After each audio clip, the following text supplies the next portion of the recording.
வரும்போதே வந்து இப்படி வந்து பண்ணிட்டாங்கங்க. மாருதிக்கு ஆட் ஆயிடுச்சு.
எங்கனே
எஸ் ஆப்வியஸ்லி இன்னைக்கு இந்த படத்துடைய கதாநாயகி ஷெரீனால வர முடியல, வெளிநாட்டில் வேற ஒரு ஷூட்டிங்கில் இருக்கதால அவங்களால வர முடியல.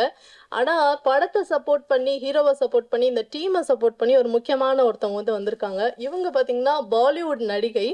தமிழில் அடுத்தடுத்த படங்கள் வந்து கமிட் ஆயிருக்காங்க, நடிக்க போகிறாங்க. அவங்களோட இணைந்து கதாநாயகனை வந்து விஜய் சத்யா அவர்கள் நடிக்க போகிறாங்க. இந்த மாதிரி அவங்களுக்குன்னு உண்டான சிறப்புகள் வந்து நிறையவே இருக்குது. ஸோ பாலிவுட்டில் ஒன் ஆஃப் த லீடிங் ஆக்ட்ரஸாக வந்து வலம் வந்துட்டு இருக்கக்கூடிய நம்மளுடைய கன்னிகா அம்மன் அவர்கள் நிகழ்ச்சிக்கு வந்திருக்காங்க. Ma'am, May request you join us on stage.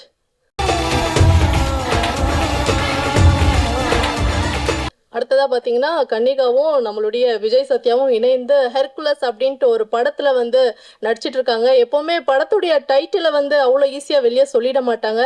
பரவாயில்ல, எல்லாமே நம்ம படம் தான் அப்படின்ட்டு அதை வந்து தைரியமாக அனௌன்ஸ் பண்ணலாம் அப்படின்னு பண்ணியிருக்காங்க. இவங்களுடைய அடுத்தடுத்த தமிழ் படத்துக்கு வந்து நம்மளுடைய வாழ்த்துக்களை தெரிவிச்சுக்கலாம். ஃபைன். அகைன் இந்த டீமை வந்து என்கரேஜ் பண்ணி இந்த நிகழ்ச்சிக்கு வந்திருக்கக்கூடிய தயாரிப்பாளர் இயக்குனர் திரு திருமலை அவர்களை மேடைக்கு வருமாறு அன்புடன் அழைக்கிறோம்.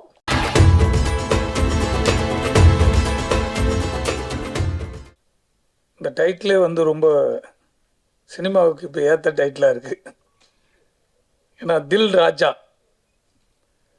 இப்போ ஒவ்வொரு தயாரிப்பாளர்களுக்கும் தில் வேணும். காரணம், ரிலீஸ் பண்ணுறதுல ஒரு பெரிய தில்லாக இருக்குது. ஒவ்வொரு படங்களும் வெளியே வர்றதுக்கு மாபெரும் போராட்டங்கள் இருக்குது. அந்த போராட்டத்தில் தில்ராஜா வந்து ஒரு அருமையான டைட்டில். அன்பு தம்பி சத்யா வந்து எப்பவுமே தில்லான ஆளை பார்க்கறதுக்கு தான் உங்களுக்கு வந்து பாலிவுட் ஆர்டின்னு சொல்லிங்க. சுத்த தமிழ். இந்த படத்தில் வந்து ஒரு மாபெரும் வெற்றி அவருக்கு காத்துக்கிட்டு இருக்கு. அதுக்கு முழுக்க முழுக்க வெங்கடேஷ் சார் தான் சேரும். ரொம்ப கடுமையாக உழைச்சி அந்த படத்தை வந்து வெற்றிகரமாக முடித்து கொடுத்துருக்காரு. அவ்வளோ பெரிய வெற்றிகள்லாம் கொடுத்துட்டு வந்த வெங்கடேஷ் சார் வந்து அந்த படத்தை வந்து சத்யாவை ஒரு பெரிய மாற்றத்தை உருவாக்கியிருக்கு இந்த படம். சாங் பார்க்கும்போதே உங்களுக்கு எல்லாருக்குமே தெரியும், ரொம்ப அழகான ஒரு படமாக இந்த படத்தை சத்யாவுக்கு அமைச்சு கொடுத்துருக்க வெங்கடேஷ் சாருக்கு ஒரு பாராட்டு சொல்லணும். காரணம், ஹீரோங்களால் தான் நிறைய படங்கள் வெளியே வர முடியாமல் நிற்கிறது. இப்படிப்பட்ட ஒரு ஹீரோவெலாம் உருவாக்க முடியாதான் தமிழ் சினிமாவுக்கு ஒரு வரமாக இருக்குதுன்னு நினைக்கிறேன். சாங்கு பார்க்கும்போது விஷுவலாக படம் எடுக்கும்போதே அதை பார்த்தேன், ரொம்ப அழகாக வந்துட்டு இருந்து. ஸோ இதில் பார்க்கும்போது ஷெரீன் வந்து இப்போ நடிச்சிருக்காப்புல ஒரு பொண்ணு போல் இருக்குது. ஏன்னா பழைய ஹீரோயினியாவே தெரியல, இப்போ புது ஒரு ஹீரோயினே அப்படி இருக்குன்னா எல்லாரும் கேட்குறாங்க, எங்கள் ராஜா அண்ணன் பக்கத்தில் யார் ஹீரோயின் கேட்டார். அவ்வளோ அழகு அந்த பொண்ணு அழகாக இந்த படத்தில் நடிச்சிருக்காங்க. இந்த 27க்கு எவ்வளோ பெரிய படங்கள் போட்டி போடுறதுன்னு உங்களுக்கு எல்லாருக்கும் தெரியும். ஏன்னா டெய்லியும் 2 ப்ரெஸ் சந்திச்சுட்டே இருக்கீங்க. ஒரு தயாரிப்பாளருக்கான அங்கீகாரம் எங்கே கிடைக்குன்னு சொன்னோம்னா அந்த வெற்றி படத்தில் தான். இந்த எல்லா படமும் லாஸ்ட் வீக்கு ரிலீஸ் ஆகிருக்கிற படங்களும் வெற்றி படங்கள் தான். அதை மீறி வெளியில் இருக்க போஸ்ட் பார்க்கும்போது ஒரு கார்த்திக் படத்துக்கும் தில்ராஜாவுக்கும் தான் போட்டி கணக்காக ஒரு போஸ்ட் பார்க்கும்போது ஒரு லுக் இருந்தது. நேற்று நைட்டு ஒரு போஸ்ட் பார்க்குறேன், 27ன்னு போட்டு அந்த ஒரு யூத் ஜென்ரேஷனோட அந்த தில்ராஜா போஸ்ட்டும் இந்த பக்கம் கார்த்திக் சார் படம் போஸ்ட்டும் பார்க்கும்போது இந்த படத்தில் ஒரு இம்ப்ரெஸ் இருக்குது. யூத் வந்து இந்த படத்தை பார்க்கணும்னு தோன்ற அளவுக்கு ஒரு இந்த கதையில் இருக்குது. மியூசிக் பார்த்துருப்பீங்க, நிறைய படங்கள் பண்ணிக்கிட்டே இருக்காப்புல அன்பு சகோதரர் அம்ரீஷ் அவர்கள். இந்த படத்துக்கு ரொம்ப ஹார்ட் ஒர்க் பண்ணியிருக்காப்புல. அவர் கம்முன்னு நடிக்க ஆரம்பிச்சாருன்னா ரொம்ப இதை விட பிஸியாக இருக்கலாம்னு தோணுது இந்த படத்தை பார்க்கும்போது. சாங்கல ஆமாம், அதை விட ஒன்று கொஞ்சம் நடித்தா நல்லா இருக்குன்னு நினைக்கிறேன். ரொம்ப நல்லா இருக்கு அந்த சாங்கில் பார்க்கும்போது. அவருக்கும் என்னுடைய வாழ்த்துக்கள்.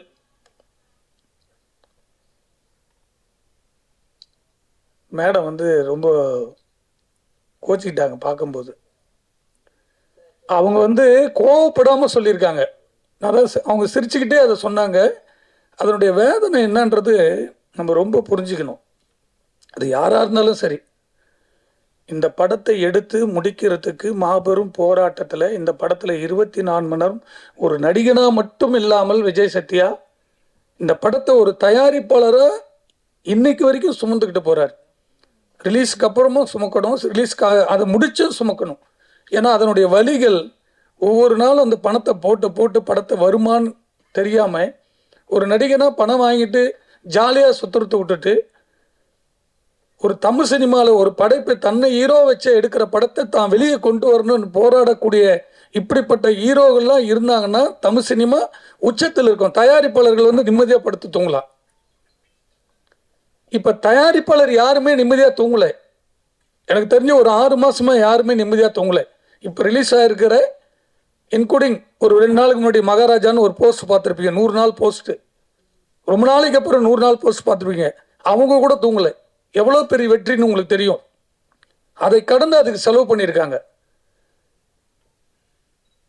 ஆனால் பாம்பேலேருந்து ஒரு ஹீரோயினி அவங்கள வந்து டிக்கெட் போட்ட உடனே அவங்க டீமோடு வந்து இந்த படத்தை வாழ்த்தணும்னு சொல்லி இங்கே வந்து சத்யாவுடைய ரிலீஸ் முன்னாடியே வந்து நிற்கும் போது ரொம்ப நம்ம வந்து மகிழ்ச்சியாக பார்க்க வேண்டியதாக இருக்குது. ஆனால் இந்த படத்தில் சம்பளம் வாங்கிட்டு இந்த படத்திலே நடிச்சுட்டு இந்த படத்துக்கே வராமல் இருக்கிற ஒரு நடிகைகள் பார்க்கும்போது கோபத்தினுடைய உச்சத்துக்கு போக வேண்டியதாக இருக்குது. அவங்க தான் நடித்த படத்துக்கு டைலரில் இல்லைன்னு அவங்களுடைய ஆதங்கம் அந்த உணர்வு இருக்குது, அதை போட வேண்டியது கடமை. ஆனால் இந்த படத்தில் முன்னுரிமை கொடுத்து நடிச்சிருக்கக்கூடிய ஷெரீனு அவங்களாம் காணாமல் போன ஆர்டிஸ்ட்டு. அப்படி காணாமல் போன ஒரு ஆர்டிஸ்ட்டை கூப்பிட்டு வந்து நடிக்க வச்சு எவ்வளோ பெரிய டைரக்டர். ஸோ இவர் வந்து ஹீரோவை நடிச்சிருக்காரு. இப்போ இந்த படங்கள் வரும்போது அவங்க 5 நாள் வந்து இங்கே தங்கணும், தங்கி இந்த படத்தினுடைய ரிலீஸுக்கு ப்ரொமோஷன் பண்ணணும். அதுதானே ஒரு ஆர்டிஸ்டுடைய கடமை. அதே போல் சமுத்தியான ஒரு ஆர்டிஸ்ட் நடிச்சிருக்காங்க. ஃபோன் போட்டு கூப்பிட்டா வந்து நடிச்சிருந்தா ஒரு ஃபங்க்ஷனுக்கு வந்து இந்த படத்தை பற்றி பேசி இந்த படத்தில் நடிச்சிருக்க கேரக்டர் சொல்லி இதிலெல்லாம் நாங்கள் வாழ்ந்துருக்குன்னு சொல்லும்போது தான் அது வந்து ஆடியன்ஸுக்கு போய் தேரும், இந்த படத்தில் இவங்க நடிச்சிருக்கு. ஸோ இவ்வளோ விஷயம் இருக்குல்ல, அதை ஒரு 100 பேர் பார்ப்பாங்க, அதில் ஒரு 50 பேர் தேட்டருக்கு வருவாங்க.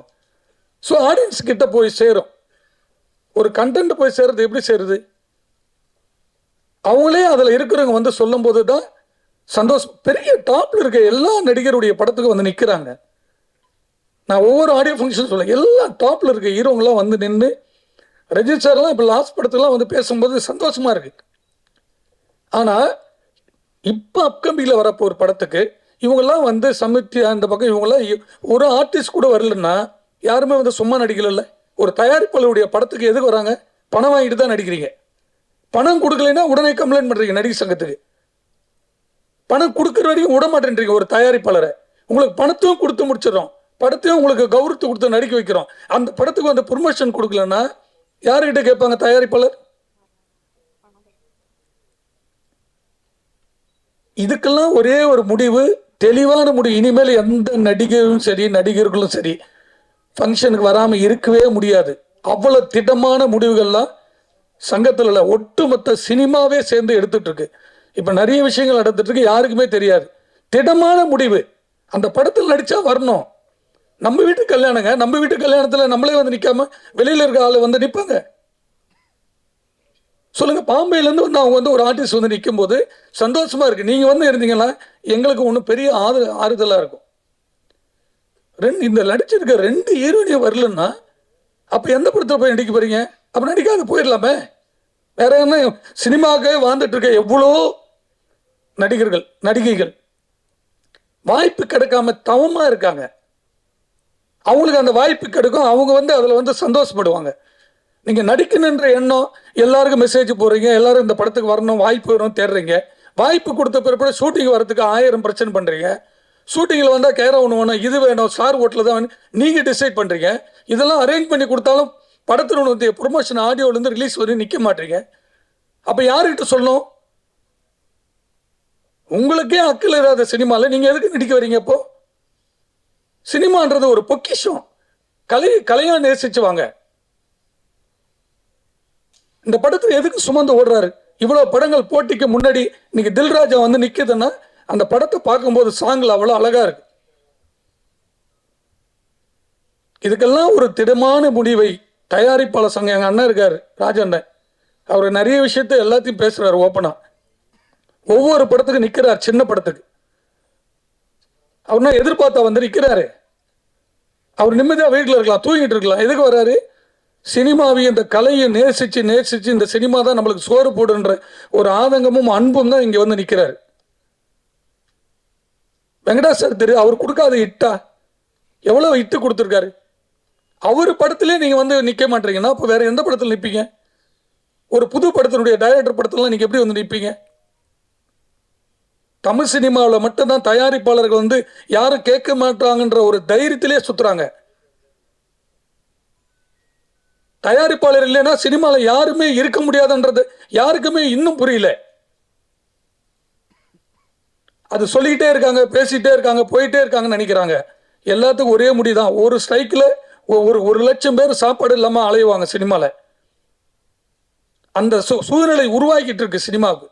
ஒவ்வொரு தயாரிப்பிலும் வெள்ளிக்கிழமை ரிலீஸ் பண்ணி எல்லாத்தையும் வித்து போட்டுக்கிட்டே இருக்காங்க. அதெல்லாம் போனால் கூட பரவாயில்ல. அந்த படம் ரிலீஸ் போது ஒட்டுமொத்த இண்டஸ்ட்ரி அதை நடிச்சிருக்க டெக்னீஷியன்லாம் வந்து நிற்கும் போது ஸ்டேஜில் அந்த படத்துக்கு வந்து ஒரு ஹாப்பியாக இருக்கும். நான் விட்டுட்டேன் 2 கோடி 3 கோடி போனால் பரவாயில்ல, என்னுடைய படத்துக்கான ஆறுதலாம் அங்கே நிற்கணும்ல. ஒரு 20 நாள் 30 நாள் 40 நாள் கால் ஷீட் நடிக்கிறீங்க. ஒரு அரை மணி நேரம் 2 மணி நேரம் ஒரு ஆடியோ ஃபங்க்ஷன், ஒரு 10 சேனலுக்கு என்ட்ரி கொடுத்து இந்த படத்தை பற்றி நான் அந்த கேரக்டர் பண்ணி நடிக்கும் போது தானே வந்து ஹாப்பியாக இருக்கும். கடவுள் வந்து எல்லாருக்குமே 50 கோடி 1 கோடி 100 கோடி 200 கோடி பிரித்து கொடுக்கல நடிக்கிறது, அவங்களுடைய ஹார்ட் ஒர்க்கில் தான் கொடுக்குது. நீங்கள் இந்த படத்தில் நடிக்கிறீங்க, நடித்தா மட்டும் பத்தாது, அதில் இருந்து நிற்கணும், உங்களுடைய கடமை. அது ஒரு 4-5 ஹீரோயினிங்க, 4-5 பெரிய நடிகர்கள் இருக்காங்க, அவங்களாம் ஃபங்க்ஷன் வரக்கூடாது. இந்த ஃபார்முலா சில ஆளுகள் எடுத்துட்டாங்க இப்போ. ஏன்னா கேட்கறதுக்கு ஆள் இல்லை தமிழ் சினிமா ப்ரொடியூசருக்கு. நயன்தாரா சொந்தமாக படம் எடுத்து அவங்க போய் ஸ்டேஜில் நிற்கிறாங்க, ஒரு ப்ரொடியூசர் எடுக்கிட்ட வந்து நிற்க சொல்கிறாங்க, பார்க்கலாங்க, வரதே கிடையாது. என் தயாரிப்பில் ரோட்டில் பெற்று விட்டு வச்சுருக்காங்க ஒவ்வொரு தயாரிப்புலையும். எல்லாத்தையும் வித்துட்டு படம் எடுக்கிறோம். எல்லாத்தையும் வித்துட்டு இந்த படத்தில் வராதுன்னு தெரிஞ்சோம் ஒரு படத்தை கொண்டு போய் ஒரு கலைஞனா சினிமாவை கொண்டு போய் வெளியில் சேர்க்கும் போது மக்கள் மத்தியில் அந்த ஆறுதல் கூட இல்லைன்னா இந்த சினிமா யார் காப்பாற்றுறது? இது ஒரு கூட்டு குடும்பம் சினிமா. அந்த கூட்டு குடும்பத்துக்கான கூட்டம் நம்ம இருந்தால் தான் பெரிய வெற்றி படங்களை கொடுக்க முடியும். இந்த தில்ராஜா ஒரு அழகான படம், ஒரு மாபெரும் வெற்றி. இந்த படம் வந்து ஆக்ஷன் ஹீரோவா தம்பிக்கு உருவாக்கணும். அதே போல் எனக்கு உண்மை ஹாப்பியாக இருக்குது. ஹிந்திலெலாம் வந்து நான் ஒரு 7 வருஷம் ஒர்க் பண்ணேன். ஒரு ஆர்டிஸ்ட் பிளான் பண்ணிட்டாங்கன்னா அந்த ப்ராசஸ் அப்படியே வந்து பக்காவாக இருக்கும். ஷூட்டிங் டைம்னா ஷெட்யூல் போட்டு அங்கே ஸ்பாட்டில் இருப்பாங்க. 4 மணி நேரம்னா வேறு எதை பற்றியும் போய் யோசிக்க மாட்டாங்க, அதை ஸ்கிரிப்டில் தான் இருப்பாங்க. நான் சொல்கிறது அமிதாப் பச்சன் உட்பட. அவர் வந்து உட்காந்துட்டாருன்னா ஸ்டேஜில் வேறு எதுவுமே பண்ண முடியாது, அந்த ஸ்கிரிப்ட் மட்டும் தான் யோசிப்பார். பெரிய டாப்பில் இருக்க ஆர்டிஸ்ட்டு, ஹீரோயினி கூட உட்பட. இங்கே மட்டும்தான் இப்போ சினிமாவில் வரும்போதே கேரம் உள்ள க்ளீனாக இருக்கான்னு கேட்கறது, ஸ்டார் ஹோட்டலில் ரூம் இருக்காது. நம்ம எதுக்கு வரோம்? பீச்சில் போய் நான் தண்ணியில் குளிக்க போகிறேன்னா அப்போ எதுக்கு அங்கே கேரம் விடுவேன்? அந்த கதைக்கு என்ன தேவை அதோடு ஒன்றி வீட்டுக்கு போனால் நம்ம நிம்மதியாக இருக்க போகிறோம். குளிச்சுட்டு எல்லாருமே தண்ணி தான் தலைமையில் ஊற்ற போகிறோம். ரொம்ப வேதனையாக இருக்குது. ஒரு ஃபங்க்ஷனுக்கு கூட சின்ன படத்துக்கு ஆர்டிஸ்ட் வரல, யாருமே வரலன்னா அந்த கதைக்காக சுமந்துக்கிட்டு போகிற ஒரு தயாரிப்பாளர், ஒரு ஹீரோவை, ஒரு டைரக்டர் தான். ஹீரோவை வரதே இல்லை சின்ன ப்ராஜெக்ட்லாம். சத்யாவே வந்து அந்த ஃபீல் பண்ணி தன்னை உருவாக்கணும்னு வந்து நிற்கும் போது வேதனையாக இருக்குது. அவர் பின்னாடி வந்து ஹீரோயினிக்கு வந்து நிற்கணும் கூட. அவங்க படம் தானே இது. இந்த படம் வெளியே வந்து அவங்களுக்கு 10 ப்ரொடியூசர் தெரியவே தெரியாது. ஏன்னா அவங்கள டார்ச்சர் பண்ணுவது தெரியாது அந்த ப்ரொடியூசருக்கு. 10 பேர் அட்வான்ஸ் கொடுத்துட்டு போவாங்க, 5 லட்சம் 10 லட்சம்னு. இந்த சினிமா தானே உருவாக்குது. இந்த சினிமாவை காப்பாற்ற வேண்டியது எங்கள் அண்ணன் இருக்காரு. ஒரு நல்ல முடிவு எடுத்து ஒட்டுமொத்த சினிமா வந்து வலுவான ஒரு திட்டத்தோடு போயிட்டு இருக்கு. இது ஒரு மாபெரும் வெற்றி படைய அமைய வேண்டும் என்று உங்கள் அனைவரையும் நன்றியோடு வாழ்த்துகிறேன். நன்றி, வணக்கம். அடுத்ததா இங்க வந்து ஒரு சின்ன எங்களுடைய வாழ்த்துக்களையும் சந்தோஷத்தையும் தெரிவிச்சுக்கக்கூடிய ஒரு தருணம் இது. சென்னை, செங்கல்பட்டு, காஞ்சிபுரம், திருவள்ளூர் இந்த இடங்கள்ல எல்லாம் நடந்த இந்த விநியோகஸ்தர்கள் சங்க போட்டியில வந்து தலைவரா வெற்றி பெற்ற திரு கே ராஜன் அவர்களுக்கு படத்துடைய கதாநாயகன் விஜய் சத்யா அவர்கள் பொன்னாடை போர்த்தி தங்களுடைய வாழ்த்துக்களை இப்போ தெரிவிச்சுப்பாரு. இதுக்காவது ஒரு பெரிய கைத்தட்டல் நம்ம கொடுக்கலாம்னு நினைக்கிறேன். சார் வந்து அவர் தலைவரா ஜெயிச்சிருக்காரு.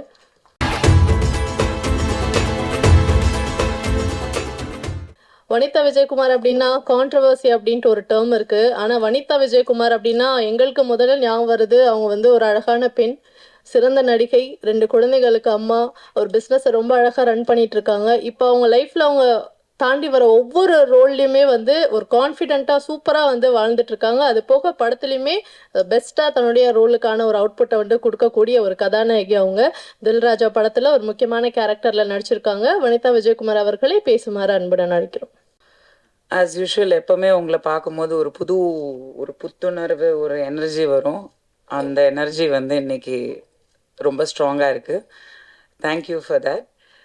And first of all I would like to congratulate and wish all the best to Vijay Satya and A. Venkatesh sir and team Amrish. அவர் தான் நிறைய நடிச்சிருக்காரு இந்த படத்தில். நோ, ஆக்சுவலி நான் அம்ரிஷை வந்து எந்த சோஷியல் இவெண்ட்ஸ்லேயும் சினிமா இவெண்ட்ஸில் நான் பார்த்ததில்லை. நான் actually I have not seen him. Aunty எனக்கு நல்லா தெரியும். Aunty is very very very sweet. எங்கே பார்த்தாலும் எப்போ பார்த்தாலும் ஆப்வியஸ்லி அப்பா அம்மா காலத்துலேருந்து they've been family friends. So aunty ரொம்ப நல்லா பேசுவாங்க. But I've never seen him. நான் இன்னைக்கு பார்த்துட்டு தான் ஐ மீன் லைக் எனக்கே நான் கேட்டேன், இப்போ தான் கேட்டேன், ஏன் நீ வந்து எந்த ஃபங்க்ஷனுக்கும் you are not coming and என்ன தெரியல. he said that was cute. Anyway, lovely music and I think all the songs are very big hits. So congratulations to that. இந்த படம் பொறுத்த வரைக்கும் சாரோட, நான் ஏ வெங்கடேஷ் சாரோட நிறைய பேருக்கு தெரியாத விஷயம், நான் ஃபர்ஸ்ட் ஒரு கம்பேக் பண்ணோம், நடிக்க வரணும்னு சொல்லிட்டு இப்போ நான் ரீசெண்டாக பிக் பாஸ்க்கு வந்து அதுக்கப்புறம் வர்றது மட்டும்தான் எல்லாருக்கும் தெரியும். ஆனால் ஆக்சுவலி ஒரு 10 வருஷத்துக்கு முன்னாடி நான் ஃபர்ஸ்ட் வந்து என்னோட பாப்பா ஜெயனிதா பிறந்ததுக்கு அப்புறம் எங்கள் அப்பாவோட சண்டே எல்லாம் நடந்தது. அப்போ தான் நான் ஃபேமஸான மீடியாவில் திரும்பி அந்த டைமில் வந்து நான் பயங்கரமாக இழைச்சேன். And I wanted to come back in films. I thought why not அப்படின்னு சொல்லிட்டு ஒரு ஒரு ஐடியா இருந்தது. அப்போ வந்து ஏ வெங்கடேஷ் சார் தான் ஆக்சுவலி ஃபர்ஸ்ட் வாய்ப்பு எனக்கு கொடுத்தாரு. சும்மா நச்சுன்னு இருக்கு, பிரிட்டோ சாரோட தயாரிப்புல வந்து சும்மா நச்சுன்னு இருக்குன்ற படம், நகுல்லோட அந்த ஒரு படம் நான் பண்ணிட்டு again I just I took a back seat. I think that was அந்த நேரம் என்னோட டைம் இல்லை. I didn't want to continue. But சாரோட நான் ஃபர்ஸ்ட் டைம் ஒர்க் பண்ணேன். Seriously I'm telling you, I has been like, நான் சொல்றது வந்து 2010-11 நினைக்கிறேன். அந்த டைம்லேருந்து சார் வந்து நான் வந்து டைரக்டர் பி வாசு கிட்ட வந்து அசிஸ்டண்ட்டாக ஒர்க் பண்ண ஒரு ஆள். ஸோ ஒரு 10 படம் நான் வந்து ஒர்க் பண்ணியிருக்கேன் அவரோட. ஸோ அவரோட ஸ்பீடு, அவரோட அந்த தாட் ப்ராசஸ், அவரோட அந்த போல்டான ஒரு டெசிஷன்ஸ், அவரோட பெர்ஃபார்மன்ஸு, நான்லாம் வந்து ஒரு ரசிகையாக பார்த்துருக்கேன் டைரக்டரை. என்னோட குரு, அவரை பார்த்து நான் வளர்ந்துருக்கேன், ஒரு ஆர்டிஸ்டாக வளர்ந்துருக்கேன். இன்னைக்கு எனக்கு பெர்ஃபார்ம் பண்ண முடியுது அப்படின்னா ஐ திங்க் டெஃபினெட்லி ஒரு டைரக்டர் லைக் பி வாசு கிட்ட ஒர்க் பண்ணது மட்டும்தான். நான் 4 படம் பண்ணேன். அந்த படத்தோட நான் அவ்வளோதான், I got married and settle down. But அந்த 4 படத்தை விட நான் ஒரு அசிஸ்டன்ட் டைரக்டராக ஒர்க் பண்ணது தான் இன்னைக்கும் எனக்கு சினிமாக்கு, ப்ரொடக்ஷனுக்கு, எல்லாத்துக்குமே ஹெல்ப் ஆகுது. அந்த விதத்தில் அந்த வரிசையில் பார்க்கும்போது கேஎஸ் ரவிக்குமார் சார், யூனோ தேர் சில டைரக்டர்ஸ் வந்து ஒரு ஹீரோவை விட ஒரு ஜாஸ்தி ஒரு பர்சோனா, ஒரு அவங்கக்குள்ள ஒரு தேஜஸ், அவங்கக்குள்ள ஒரு ஸ்பீடு, ஒரு நம்ம ரசிப்போம், ஒரு ஆர்டிஸ்டாக ரசிப்போம் இந்த டைரக்டரை. அந்த மாதிரி நான் ஒர்க் பண்ணதில் வந்து A Venkatesh sir is one of the ace directors. ரொம்ப அடக்கமான ஒரு ஒரு you know down to earth person. யாருமே வந்து அவர் பந்தாவே பண்ணிக்க மாட்டார். அவர் அவ்வளோ ஸ்வீட். த்ரூ த இயர்ஸ் நான் இப்போ ஒரு 4 படம் ஒர்க் பண்ணிட்டேன் அவரோட. அண்ட் அவர் இந்த படத்துக்கு கூப்பிட்டப்போ ஒரு 2 days ஆக்சுவலி என்ன ஆச்சுன்னா, இங்கே இருக்க தேன்மொழி என்னோட அட்ரஸ், அவங்க மூலியமாக தான் இந்த மாதிரி ஒரு படம் எடுக்கிறாங்க. சார் வந்து என்னை கேட்டார், ஒரு 2-3 days தான் ஒர்க்கு, பட் ஒரு நல்ல ரோலு அப்படின்னு சொன்னாங்க. அப்புறம் எனக்கு காலே வரல. சம்திங் ஹேப்பன், யாரோ நடுவில் கேம் விளையாடிட்டாங்க ஆஸ் யூஷுவல், எனக்கு கால் வரல. எனக்கு வந்து சார் படம்னோன்னா நான் யாருக்கும் அந்த மாதிரி கால் பண்ண மாட்டேன்.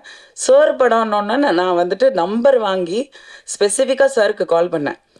நான் சொன்னேன், சார் என்ன சார் நீங்கள் ஏதோ இந்த ஒரு கேரக்டர் ஏதோ நீங்கள் சொன்னீங்களா, அதுக்கப்புறம் என்னாச்சு சார்னோன்னா அவருக்கே தெரியல. அவர் சொன்னார், ஏமா உங்களை அப்ரோச் பண்ணாங்களாமே, நீங்கள் ரொம்ப பணம் கேட்டீங்களாமே. நான் சொன்னேன், சார் என்னை பற்றி கொஞ்சம் விசாரிச்சுட்டு பேசுங்க, நான் வந்து நிறைய பணம் கேட்டேன்னு சொன்னால் தயவு செஞ்சு நம்பாதீங்க அப்படின்னு. அப்படியா, சரி ஓகே நான் பேசுகிறேன். நான் சொன்னேன், சார் நீங்கள் எதுவுமே பேசாதீங்க, எப்போ ஷூட்டிங், எங்கள் லொக்கேஷன் மட்டும் சொல்லுங்கள், நீங்கள் என்ன கொடுத்தாலும் நான் வாங்கிக்கிறேன். ஆனால் உங்கள் படத்தில் நீங்கள் அந்த கேரக்டருக்கு கூப்பிட்டுட்டு நான் வராமல் இருக்க மாட்டேன் அப்படி சொல்லி நானா லொக்கேஷன் போய் ஒர்க் பண்ண ஒரு படம்னா அது தில் ராஜா தான். அப்போ வந்து ஆக்சுவலி நான் how to call you Sathya ஒன்லினோ விஜய் சத்யா. ஸோ சத்யாவை நான் பார்த்தப்போ நான் ஏதோ இவர் டைரக்டர்ஸை சொன்ன மாதிரி நான் சொன்னேன், நான் நினச்சேன் ஏதோ எனக்கு சிம்ரனோட ஹஸ்பண்ட் ஞாபகம் வந்தது. ஆக்சுவலி தீபக் தான் ஞாபகம் வந்தது. ஆக்சுவலி ஒரு younger version of Deepak, really you know, because அப்போத்துலேருந்து நான் பார்க்குறனால எனக்கு ஏதோ ஹிந்திக்கார பையன் போல இருக்கு, ஓகே அப்படின்னு நினச்சேன். பார்த்தா கோயம்புத்தூர், ஊட்டி பக்கா தமிழ். அந்த கலர்லாம் வந்துட்டு ஊட்டியோட அந்த இதனால வந்து colour, but very very very well behaved and very decent gentleman. அங்கே ஸ்பாட்லேயே எனக்கு தெரிஞ்சது his education, his knowledge and passion for cinema. Seriously இந்த விஷயம் நான் சொல்லி ஆகணும். இன்னைக்கு நான் ஒரு ப்ரொடியூசர், நானும் நான் வந்து Vanitha film productions. MGR, Sivaji, Rajini, Kamal was my 4th film. இப்போ ஒரு 5th ப்ரொடக்ஷன் போயிட்டுருக்கு. அந்த படம் வந்து கூடிய விரைவில் அக்டோபரில் வந்து அனௌன்ஸ்மெண்ட் வரும். உங்களை எல்லாரையும் அழைக்கணும். அது நான் அதனால் அதை பற்றி அதிகமாக பேசலை. பட் அதில் ஒரு சின்ன சஸ்பென்ஸ் இருக்குது, அது இத்தனை நாள் நான் சொல்லலை. Because of time is almost close and இந்த மாதிரி பிரச்சனைகள் ஃபேஸ் பண்ணுறனால நான் வந்து இன்றைக்கி அதை பற்றி பேசி ஆகணும். நான் ஃபர்ஸ்ட் டைம் நான் நினச்சே பார்க்கல, இத்தனை வருஷம் கழித்து நான் ஒரு அசிஸ்டன்ட் டைரக்டராக ஒர்க் பண்ணது உண்மைதான், அது பேஷன், கற்றுக்கணும் சினிமா, அவ்வளோதான். தவிர இன்னைக்கு நான் வந்து ஒரு டைரக்டரா பரிமாணம் எடுக்கிறேன் இந்த படத்து மூலியமா. Production number 5. இந்த படத்துல வந்து நான் ஃபேஸ் பண்ணது ஒரு டைரக்டரா, ஜோவிகா தான் ப்ரொடியூசர். ஸோ உங்களுக்கு புரியுதான்னு தெரில. ஆனால் ஒரு ஃபர்ஸ்ட் படத்திலே வந்து எவ்வளோ சினிமாவை பற்றி கற்றுக்க முடியுமோ.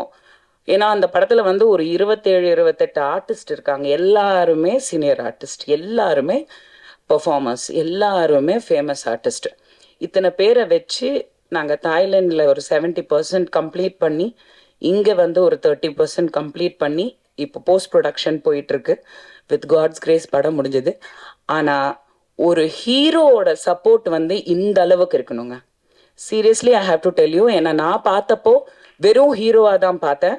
ஆனால் இந்த படத்தில் இன்னைக்கு ப்ரொடியூசரை தாண்டி வந்து நின்று ஒரு படத்தை வந்து நம்ம கொண்டு வரணும், இவ்வளோ எஃபர்ட் போட்டாச்சு, அதை கொண்டு வரணும், ரிலீஸ்க்கு கொண்டு வரணும்.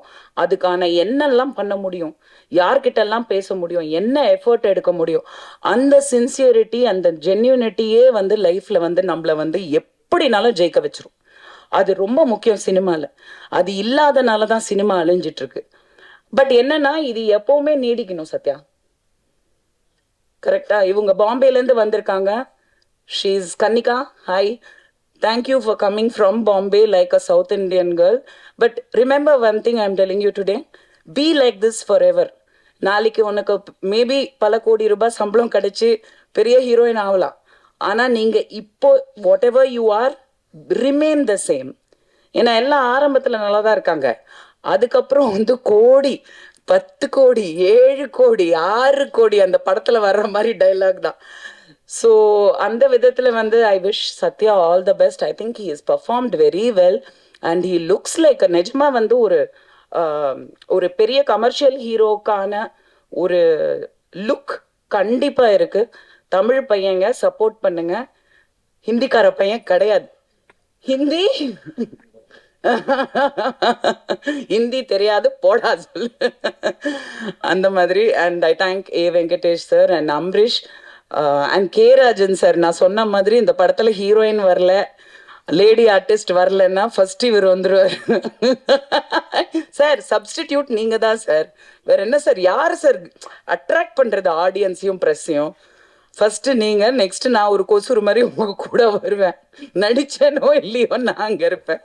ஸோ அந்த விதத்துல நான் எப்பவுமே சொல்லுவேன், ஆடியோ ரிலீஸ் மேட்ஸ் நாங்கள் எல்லாமே எப்பவுமே ஆடியோ ரிலீஸ்ல மட்டும்தான் சந்திப்போம்.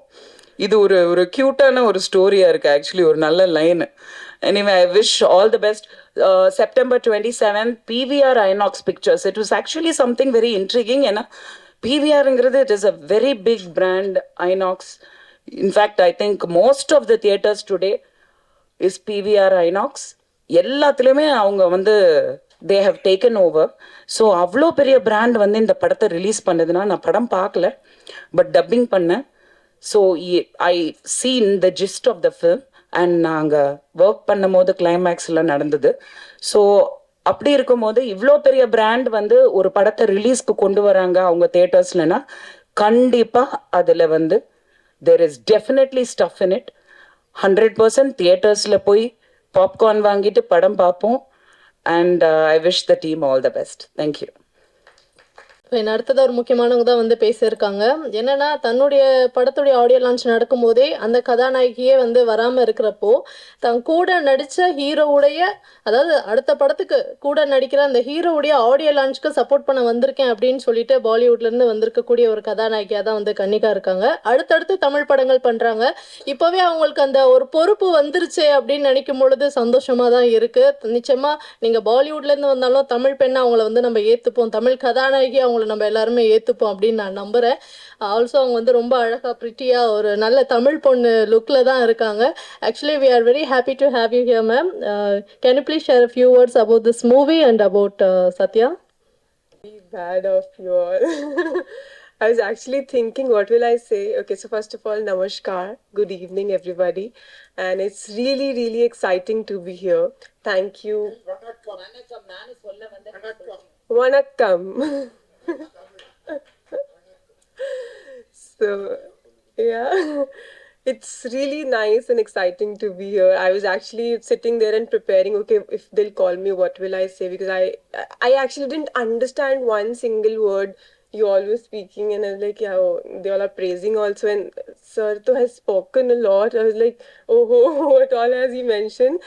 Okay, so we are here to give a major shout out to Dil Raja, Mr. Vijay Satya, Mr. A. Venkatesh, the entire team, and I can already see that the movie has great potential because the people in it are amazing, superbly talented. The songs we have seen are already trending. So let's give it a shout out, and this night is about this only. And yeah, all the best. Thank you so much for having me. நன்றி. Thank you கனிகாமன், thank you so much. இல்லை, அடுத்து அவங்க தமிழ் படம் பண்ணிட்டு இருக்காங்க. அதனால அவங்க அடுத்த முறை உங்களை சந்திக்கும் போது நிச்சயமா தமிழ்ல தான் பேசுவாங்க. அந்த படத்துலயுமே சத்யா அவர்கள் ஹீரோவா நடிக்கிறாரு. ஹெர்குலஸ் அப்படின்ட்டு அந்த படத்துடைய டைட்டில். ஸோ நிச்சயமா நெக்ஸ்ட் டைம் உங்களை பார்க்கும்போது அவங்க தமிழ்ல பேசுவாங்க அப்படின்ற நம்பலாம். இப்போ அடுத்ததாக ஒரு முக்கியமான நபர் தான் பேச வர இருக்காரு. ஸோ அவருடைய பல படங்கள் நம்ம பார்த்துருக்கோம். மோஸ்ட்லி எல்லாமே வெற்றி படங்கள் தான். அவருடைய படத்தில் அவர் ஃபாலோ பண்ற 2 விஷயம், ஆக்ஷன் எந்த அளவுக்கு பயங்கரமா இருக்கோ அதே மாதிரி காதலும் இருக்கும். அதாவது அதிரடிக்கும் காதலுக்கும் ஒவ்வொரு படத்திலையும் புதிய பரிமாணத்தை கொடுத்த ஒரு இயக்குனர். தில்ராஜா படத்திலுமே அட்டகாசமான கதைக்களத்தோட இந்த படத்தை நமக்காக கொடுத்திருக்கக்கூடிய கேப்டன் ஆஃப் த ஷிப் திரு ஏ. வெங்கடேஷ் அவர்களை பேசுமாறு அன்புடன் அழைக்கிறோம். வந்திருக்கும் அனைத்து பத்திரிகை அன்பர்களுக்கும் மற்றும் ஊடக நண்பர்களுக்கும் என்னுடைய பணிவான மாலை வணக்கம். First of all I give thank to Kannika. ஏன்னா இந்த படத்துடைய எல்லாருமே சொல்லிட்டாங்க, ஹீரோயினை நடிச்சிட்டு இருக்க செரீன், அப்புறம் சம்யுக்தா, அது ஒரு செகண்ட் ஹீரோயின் மாதிரி படத்தில் ஒரு முக்கியமான லீட் ரோல். அவங்க 2 பேரும் வரல. பல முறை ஃபோனில் சத்யா போராடினார், என்கிட்ட சொன்னார். நானும் பேசி பார்த்தேன். அங்கே படப்பிடிப்பு இங்கே படப்பிடிப்புன்னாங்க. புரிஞ்சுக்குவோம் நம்மளாம். இப்போ சினிமாவில் உங்கள் எல்லாத்துக்குமே தெரியும், ஒரு விஷயத்தை எப்படி அழகாக நாசுக்காக அவாய்ட் பண்ணுவாங்க, என்னென்ன ரீசன் சொல்லுவாங்கன்னு தெரியும். அது இந்த படத்துலையும் அஃப்கோர்ஸ் நடந்துச்சு. என்னை கூட சத்யாவும் வனிதாவும் சேர்ந்துட்டு இந்த மாதிரி நீங்கள் படம் பண்ண ஹீரோக்களை கூப்பிடுங்க, நீங்கள் படம் பண்ண ஹீரோக்களை கூப்பிடுங்கன்னாங்க. நான் சொன்னேன், இல்லை எனக்கு தெரியும் அவங்களாம் வரமாட்டாங்க, கூப்பிடுறது வேஸ்ட்டு அப்படின்னே நான் சொன்னேன். இல்லை கூப்பிடுங்க, நீங்கள் இவ்வளோ படங்கள் இவ்வளோ ஹீரோக்களை வச்சு பண்ணியிருக்கீங்க, பண்ணுங்க அப்படின்றப்போ எனக்கு மைண்டில் ஒன்று தோணுச்சு. நான் ஒரு ஹீரோவை இதே மாதிரி இப்போ சத்யா எப்படி ஒரு அப்கமிங் ஹீரோவாக இருக்காரு. சொல்ல மாட்டேன், சத்யா இது ஃபஸ்ட்டு படம் கிடையாது. அவர் இதுக்கு முன்னாடி ஒரு 4-5 படங்களில் பண்ணியிருக்காரு. குறிப்பாக சொல்லப்போனால் நெல், மகாராஜன், இப்போ வந்த மகாராஜா இல்லை, அப்போ வந்த மகாராஜன் போன்ற படங்கள்லாம் பண்ணியிருக்காரு. அப்படி அப்கமிங்கில் இருக்கிற ஹீரோவாக இருக்கிறாரு. நாம் இப்படி தானே ஒரு அப்கமிங் ஹீரோக்கு படங்கள் 2 படங்கள் பண்ணி அவர் சினிமாவில் அவருக்கு ஒரு ஒரு ஒரு கம்பேக் மாதிரி கொடுத்தோம் அப்படின்ற மாதிரி. சும்மாருங்க, அப்படின்லாம் நாங்கள் கூப்பிட்டோம், யாரும் வரலன்னு வச்சுக்கோங்க. ஓகே, இப்போ என்னென்னா இந்த படம் என்னென்னா நான் எனக்கு சத்யா ஃபோன் பண்ணார் ஒரு நாள். சார் உங்களை மீட் பண்ணோம் அப்படின்னாரு. நான் போன உடனே எனக்கு ஒரு கதையை சொன்னார். அந்த கதையை அப்படியே அவர் ஃபுல்லாக சொல்லி முடிச்சுட்டு, கதை எப்படி சார் இருக்குன்னு கேட்டார். நான் உண்மையிலேயே அவர் கதை சொல்லி ஒப்பீனியன் கேட்க கூப்பிட்றாருன்னு நினச்சேன். ஏன்னா நிறைய என்னுடைய சினிமா நண்பர்கள் கூப்பிட்டு கதை சொல்லி ஒப்பீனியன் கேட்பாங்க. எனக்கு என்ன கதையை பற்றி என்ன தோணுதோ அதை இமீடியட்டாக நான் ரெஃப்ளெக்ட் பண்ணிட்டு வந்துடுவேன். எனக்கு இந்த இடம் இப்படி தோணுது, நல்லா இருக்குது, நல்லா இல்லை சுமாராக இருக்குது, இது இப்படி பண்ணால் பெட்டராக இருக்கும், என்னுடைய சஜஷன்ஸ் கொடுத்து வந்துடுவேன். அப்படி தான் அவர் கூப்பிட்றாருன்னு நினச்சி நான் கதையை ஃபுல்லாக கேட்டு முடிச்சுட்டு, நல்லா இருக்குங்க, சூப்பராக இருக்குது, அங்கங்கே கொஞ்சம் கமர்ஷியல் இன்க்ரீடியன்ஸ் உள்ளே போட்டாச்சுன்னா கரெக்ட் பக்காவாக வரும் அப்படின்னோடனே, சார் இந்த கதையை நீங்கள் தான் டைரக்ட் பண்ணணும் அப்படின்னாரு. எனக்கு ரொம்ப ஷாக்கிங்காக இருந்துச்சு. ஏன்னா நான் அந்த கதையை கேட்குறப்போ ஒரு ஆடியன்ஸாக தான் கேட்டிருக்கேன். அது நம்மளே டைரக்ட் எனக்கு இந்த இவங்க சொன்ன அந்த கதை எனக்கு ஒரு புது களம். எனக்கு கமர்ஷியலாக அந்த கதையில் இருந்தால் கூட 2 கேரக்டர் தான் ஃபஸ்ட் ஆஃப்ல ட்ராவல் ஆகுது, வேறு கேரக்டர்ஸ் ஃபஸ்ட் ஆஃபில் கிடையாது. ஃபுல்லாக ஒரு பரபரன்னு ஒரு ஆக்ஷன் 10 நிமிஷத்தில் ஆரம்பித்து அப்புறம் இன்டர்வல் வரைக்கும் அந்த ஆக்ஷன் போகுது. இது டிஃப்ரெண்ட்டாக இருக்க அப்படின்ட்டு நான் அவர்கிட்ட உடனே கேட்டது, இந்த கதைக்கு என்ன எதுக்கு நீங்கள் டைரக்டராக செலக்ட் பண்ணீங்க அப்படின்னு. அவர் சொன்னார், இல்லை சார், இதை ஒரு பரபரன்னு ஒரு ப்ரெசன்டேஷன் வேணும், அதுக்காக தான் உங்களை கூப்பிடுறேன் அப்படின்னு. அப்போ தான் நான் நினச்சேன், நம்ம பரபரன்னு பண்ணுறோம் போல இருக்குது அப்படின்ட்டு சரின்னு சொல்லி ஒத்துக்கிட்டு இந்த படத்தை பண்ணால். உண்மையிலே இந்த படம் ரொம்ப ஒரு குறுகிய கால தயாரிப்பில் முடிக்கப்பட்ட படம். லைன் கதையோட லைன் என்ன அப்படின்ற போது அந்த லாக் லைன் சொல்லுவாங்க. அது வந்து என்னன்னா வாழ்க்கையில் எவ்வளோ பெரிய பிரச்சனை வந்தாலும் நம்ம வந்து சோர்ந்து போகிறத வந்து எந்த விதத்துலையும் யூஸ் இல்லை. அதில் வந்து நம்ம ரொம்ப சாமர்த்தியத்தையும் சாணக்கியத்தனத்தையும் யூஸ் பண்ணி ஜெயிக்கணும். அதுதான் இந்த படத்தில் இந்த ஹீரோ பண்ணுவார்.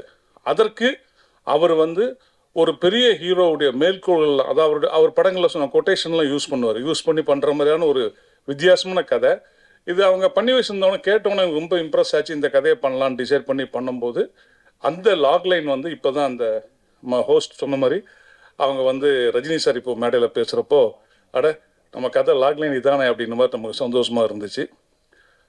இந்த படத்தில் வந்து ஷெரீன் வரலை, ஆனால் படத்தில் அவங்களுக்கு ரொம்ப முக்கியமான ஒரு ரோலு. அப்புறம் யாராவது சம்யுக்தா வரலை, அவங்களுக்கும் படத்தில் ஒரு முக்கியமான நீங்கள் பார்த்துருப்பீங்க ட்ரெய்லரில் ஒரு நல்ல ஒரு இம்பார்ட்டண்டான ரோலு. அஃப்கோர்ஸ் வனிதா சத்தம் போட்டாங்கல்ல, நான் கிளம்புறேன், ட்ரெய்லரில் என் ஷாட் இல்லை என்ன அப்படி இப்படின்னு கேட்டாங்க இல்லையா. ஆக்சுவலாக நான் பர்பஸாக வனிதா ஷாட் போடல இந்த படத்தில். ஏன் இந்த ட்ரெய்லரில் வேண்டான்னு வேறு யாரும் இல்லை, நான் தான் காரணம். வனிதா மேடம், நான் எதுக்கு வேண்டான்னு சொன்னேன்னா இந்த படத்தில் அவங்க பண்ணியிருக்க கேரக்டர் வந்து ரொம்ப ஒரு ஒரு இந்த கேரக்டர் என்ன பண்ண போகுது அப்படின்னு ஒரு கியூரியாசிட்டி கிளப்பிக்கிட்டே இருக்கும் படத்தில். முக்கியமான இடத்துல அது ஒரு முக்கியமான விஷயத்த கோட்டை விட்டுருவாங்க. அதுலேருந்து தான் படம் கிளைமாக்ஸ் டேக் அப் ஆகும். இந்த கேரக்டர் தெரிய வேண்டாம் படத்தில், இவங்க இருக்காங்கன்னே தெரிய வேண்டாம் அப்படின்னு சொன்னோம். இன்ஃபேக்ட் சொல்லப்போனால் நான் அந்த ஆடியோ ஃபங்க்ஷனுக்கு ஹீரோயின்ஸ் 2 பேர் வந்திருந்தாங்கன்னா வனிதாவை கூப்பிட்டுருக்கே மாட்டேன். இந்த படத்தில் அவங்க இல்லைன்ற மாதிரியே வச்சுக்கோன்னு தான் நினச்சிக்கிட்டு இருந்தேன். பட் அன்ஃபார்ச்சுனேட்லி கூப்பிட வேண்டிய சூழல் வந்துச்சு, ஏன்னா வேறு ஆர்டிஸ்ட் இல்லைன்னு. அப்புறம் வந்து இவர் நெக்ஸ்ட் படம் ஹெர்குலஸ்னு படம் பண்ணுறாரு. அந்த படத்தில் வந்து புக்காக இருக்கிற ஹீரோயின் வந்து கன்னிகா அம்மன். அந்த காலத்தில் ஜீனத்தம்மன் சொல்லுவோம்ல, அதுதான் கன்னிகா அம்மன். அப்போது வந்து அவங்க வந்து ஃபங்க்ஷனுக்கு வந்தது எனக்கு ரொம்ப தேங்க்ஸ், ரொம்ப சந்தோஷம். தேங்க்யூ கனியா. இந்த படத்தை பற்றி இன்னும் நம்ம நிறைய பேசுகிறத விட முக்கியமாக இந்த படத்துடைய மியூசிக் பற்றி சொல்லணும். அம்ரீஷு கிட்டத்தட்ட எனக்கு அவருக்கு சண்டே நடக்கும். நான் எந்திரிச்சுலாம் போயிருக்கேன் அவர் ஸ்டூடியோலேருந்து எழுந்திரிச்சு. அவர் வந்து இருங்க ஏங்க பண்ணலாங்க அப்படிம்பார். அப்படி நல்ல சாங்ஸ் எனக்கு போட்டு கொடுத்தாரு. ரீரிகார்டிங்கும் ரொம்ப அருமையாக அந்த படத்துக்கு ரீரிகார்டிங் பண்ணியிருந்தார். நீங்கள் ட்ரெய்லரில் பார்த்துருப்பீங்க, ஒரு ஃப்ளூட்டில் ஆக்ஷன் ட்ரெய்லருக்கு ஒரு ஃப்ளூட் பிட்டு வருதுங்கிறது வந்து ரொம்ப ஒரு எனக்கு போட்டு காமிச்சுன்னா ரொம்ப பிடிச்சிருந்துச்சு அந்த தீம் அவருக்கு. அப்படி அவர் ரொம்ப மியூசிக்கு வந்து மெனக்கெட்டிருக்காரு. இன்னும் சொல்லப்போனால் அந்த சாங் அவர் ஆடும்போதே நான் சொன்னேன், இந்த சாங் நீங்கள் தாங்க பேசப்படுற ஆளாக இருக்கும்னு சத்யா இருக்கும்போதே சொன்னேன். ஒரு நல்ல நடிகரும் கூட அவர். ஃப்யூச்சரில் டைரக்டர்ஸ் அவரை யூஸ் பண்ணிக்குவாங்க. அப்புறம் அவர் திருமலை அவர்கள் சொன்ன மாதிரி இன்றைக்கி சினிமா வந்து எல்லாருக்குமே தெரியும். இன்றைக்கி ஒரு வாரத்துக்கு எப்படி பார்த்தாலும் 5-6 படம் வருது. இன்னும் நான் கூட நேற்று கூட இவர்கிட்ட கேட்டேன், நம்ம ஹீரோட்ட, சத்யா 27 நிறைய படங்கள்லாம் வருது, நம்ம ஒன்றும் கொஞ்சம் தள்ளலாமா, ப்ரெஸ் மீட்டை வேணால் நீங்கள் கேன்சல் பண்ணலாமாலாம் நேற்று நான் கேட்டேன். அவர் வந்து எனக்கு ஒரு எஸ்எம்எஸ் அனுப்பியிருந்தார். சார் 300% இந்த படத்துக்கு நான் என்னுடைய எஃபர்ட்டை போட்டேன் சார், 300% என்னுடைய எஃபர்ட் அந்த படத்துக்கு போட்டேன். அதனால் அந்த படத்தை 27th ரிலீஸ் பண்ணுவோம் சார், ரிசல்ட்டு என்னங்கிறத நம்ம கடவுள் கையில் விட்டுடலாம் அப்படின்னாரு. உண்மையை சொல்லப்போனால் இந்த அப்கமிங்கில் இருக்கிற ஹீரோக்கள் கூட நான் நிறைய படங்கள் பண்ணியிருக்கிறேன். அப்போ அவங்களுக்கு ஒரு ஃபயர் இருக்கும், அந்த ஃபயர் சத்யாட்ட இருக்குது. அந்த வேட்கையும் அதுக்காக அவர் போடுற எஃபர்ட்டு, அவர் பண்ணக்கூடிய ஸ்ட்ரெயின், நைட்லாம் அவர் படுக்க தூங்கும்போது 3 மணி 3:30 மணிக்கெலாம் மெசேஜ் போட்டு படுத்துருக்கிறாரு. அவ்வளோ தூரம் அவர் ஸ்ட்ரெயின் பண்ணியிருக்காரு. தயாரிப்பாளர் வந்து அவருடைய நண்பரும் கூட. இப்படி ஒரு நண்பருக்காக படம் எடுத்திருக்காரு. அதை இயக்க எனக்கு ஒரு வாய்ப்பு கிடைச்சிருக்கு. இந்த படம் சத்யாவை தமிழ் சினிமாவில் அப்படியே இந்த ஒரே படத்தில் தூக்கிட்டு உச்சத்தில் வைக்க வேண்டாம், ஒரு 2 படம் அவருக்கு புக் ஆனால் போதும். இதை பார்த்துட்டு அதுவே எனக்கு கிடைச்ச வெற்றி. இந்த படத்தில் எங்கூட பணியாற்றின கேமராமேன், அப்புறம் music director Amrish, editor Suresh sir, அப்புறம் இந்த படத்தினுடைய அனைத்து டெக்னீஷியன், என்னுடைய உதவியாளர் உள்பட ரொம்ப ஸ்ட்ரெயின் பண்ணாங்க. எல்லாருக்கும் இந்த மேடையில் நான் நன்றி கூறிக்கொண்டு, இப்போது வந்து ஒரு படம் ரிலீஸ் ஆகி ஒரு 3-4 டேஸில் வந்து அந்த படத்தினுடைய ரிசல்ட் என்னென்னு தெரிஞ்சிடும், எல்லாருக்குமே தெரிஞ்சிடும். அப்படி இந்த படம் கடவுளுடைய அனுக்கிரகத்தால், தெய்வத்தால் ஆகாத எனினும் முயற்சி தன்மை வருத்த கூலி தரும் அப்படின்னு திருவள்ளுவர் சொல்லியிருக்காரு. கடவுள் கொடுக்காட்ட கூட சத்யா பண்ணிகிட்டு இருக்க அந்த எஃபர்ட், அந்த முயற்சி, அவர் படக்கூடிய அவமானங்கள், இன்சல்ட்டு, அதெல்லாம் தாண்டி அவர் அந்த படத்தை வந்து இன்றைக்கி இந்த மேடை கொண்டு வந்துட்டார் ரிலீஸுக்கு. இந்த ரிலீஸில் இந்த படம் வெற்றின்னு ஒரு பேரும், படம் நல்லா இருக்குப்பா, படம் பார்க்கலாம் அப்படின்ற ஒரு பேரும் கிடச்சி இந்த படம் சத்யாவுக்கு மீண்டும் ஒரு படம் புக் பண்ணி கொடுத்தா கூட அது எனக்கு கிடைச்ச வெற்றி, நான் சந்தோஷப்பட்டுக்குவேன். இந்த வந்திருக்க பத்திரிகை நண்பர்கள், ஊடகங்கள் எல்லாருமே அவருடைய உழைப்புக்காக அவருக்கு நீங்கள் நிறைய சப்போர்ட் பண்ணுங்கள். இந்த படம் எல்லோரையும் நிச்சயமாக திருப்திப்படுத்தும் படம் பார்க்குறவங்கள அப்படின்னு எனக்கு ஒரு இயக்குனராக நம்பிக்கை இருக்குது. மீண்டும் ஒரு நல்ல மேடையில் உங்களை சந்திக்கிறேன். இந்த படத்தை வெற்றி பெற செய்யறதுக்கு நீங்கள் கொண்டு போய் சேர்க்குற விஷயம்தான் முக்கியம். அதை சேர்ப்பீர்கள். எப்போவுமே எனக்கு அந்த பத்திரிகையாளருடைய அந்த நட்பும் அவருடைய ஆதரவும் இருந்திருக்கு. இந்த படத்தில் நடக்கும். உங்கள் அனைவருக்கும் மீண்டும் நன்றி கூறி விடைபெறுகிறேன். நன்றி, வணக்கம். தில்ராஜா படத்துடைய இசையமைப்பாளர் நடிகர் நம்மளுடைய அம்ரீஷ் அவர்கள் தற்போது பேசுவார்கள். வணக்கம். மேடையில் இருக்கும் பெரியோர்களுக்கு வணக்கம். வந்த பத்திரிகை நண்பர்களுக்கு வணக்கம். ரொம்ப ரொம்ப ரொம்ப சந்தோஷமாக இருக்குது. ஃபஸ்ட்டு உங்கள் எல்லாரையும் இப்படி பார்க்கும்போது, தனித்தனியாக இல்லை, எல்லாரையும் ஒன்றா சேர்த்து இப்படி பார்க்கும்போது அது ஒரு பெரிய சந்தோஷத்தை தருது. Okay, anyway good evening to one and all. Dilraja இந்த படத்துக்கு வந்து மியூசிக் டைரக்டராக மட்டும் இல்லாமல் இன்னும் ஒரு அடிஷ்னல் ஒரு விஷயத்த இங்கே சொல்கிறாங்க. இதுக்கு மேலே அதுக்கப்புறம் நடிப்பனா என்னன்னு தெரியாது. இந்த ஒரு பாட்டு ஏன் பண்ண அப்படின்ற ஒரு ரீசன் என்னன்னு நான் அதோட ஸ்டார்ட் பண்ணிக்கிறேன். படம்லாம் முடிஞ்சிடுச்சு. ஒரு இன்ட்ரோ சாங் இருந்தால் நல்லாயிருக்கும் அப்படின்னு சொல்லி எதிர்பார்த்தாங்க. சரி ரைட்டு, நல்லா என்ன மாதிரி வேணும் அப்படின்னும் போது ஒரு நல்ல ஒரு ஆக்ஷன், ஒரு மாஸ் சாங் வேணும். அப்புறம் நானும் டைரக்டர் சார், ஹீரோ எல்லோரும் கலந்து பேசி இது எப்படி பண்ணலாம் அப்படின்னும் போது ஒரு கொஞ்சம் ஹியூமர் இருக்குன்னு தான் நல்லாயிருக்கும். ஹியூமர்னால் யார் சார், நம்ம அந்த படத்தில் அந்த விஜய் டிவி அவங்கெல்லாம் வச்சு பண்ணுறீங்களா, அப்படி தான் அப்படியே கொஞ்சம் கொஞ்சம் நவுத்தி போவாங்களே, அப்படியே நெருக்கும் போது சரி ஓகே ஏதோ ஒரு நல்ல கண்டென்ட்டாக எடுத்து பண்ணால் நல்லாயிருக்கும். இன்னும் ஜஸ்ட் ஒரு சாங்காக இல்லாமல் இருக்குதுலாம் இல்லையா அப்படின்னு நினைக்கும் போது ஒரு காமெடி எலிமெண்ட் என்ன பண்ணலாம் அப்படின்னு சொல்லி யோசிச்சுட்டு இருக்கும் போது ஒன்று கிடச்சிது. சரி சார், இப்போ இது யார் சார் பண்ண போகிறா அப்படின்னும் போல ஹியூமராக காமெடியாக யாராவது கிடைச்சா பார்ப்போம். லாஸ்ட்டாக எண்டில் ஒரு சாமியார் கெட்டப்புக்கு ஒருத்தன் தேவைப்பட்டான். அப்புறம் தான் ஃபைனலாக தெரிஞ்சுது அந்த சாமியாரே நான் தான். அப்படி தான் இருக்க போகுதுன்றது ஃபைனலாக எனக்கு புரிஞ்சிடுச்சு. ஏன்னா நீங்கள் அப்புறம் சார் சொன்னார், வந்துடுங்க காமெடி பண்ணுறதுக்கு ஆள் வேணும், யாரும் கிடைக்கல, நம்ம தான் இருந்தோம் ஃபைனலாக.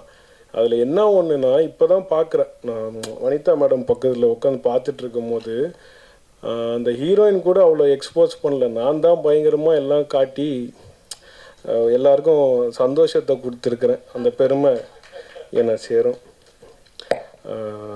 தென் coming back to Dilraja, director A Venkatesh sir படங்கள்லாம் நான் பார்த்தது உண்டு. நான் விஜய் சாரோட பெரிய ஃபேன். இப்போ விஜய் சத்யா ஃபேனு, ஆனால் விஜய் சார் ஃபேன் நான். ஸோ வந்து சார் டைரக்ஷனில் நான் என்றைக்காவது ஒரு நாள் மியூசிக் பண்ணுற மாட்டேனா அப்படின்லாம் தவம் இருந்திருக்கேன்.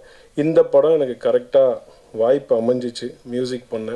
அவரோட எவ்வளோ படங்கள் பண்ண டைரக்டர், எவ்வளோ சீனியர் டைரக்டர். இதில் என்னென்னா எங்கள் அம்மாவும் அவரோட டைரக்ஷனில் ஒரு படம் பண்ணியிருக்காங்க. அதுவும் விஜய் சார் படம்னு இருக்கும்போது எனக்கு அது இன்னும் ரொம்ப ஒரு ஆர்வம். அவரோட மியூசிக்கில் எப்படி, அவரோட டைரக்ஷனில் எப்படியாவது நம்ம ஒரு பாட்டு பண்ணிட மாட்டோமோ நினைக்கும் போது ஒரு ஃபுல் பெரிய படம் கிடச்சிது. அது ப்ரொடியூசருக்கும் விஜய் சத்யா சாருக்கு ஐ தேங்க் திஸ் மூமெண்ட்.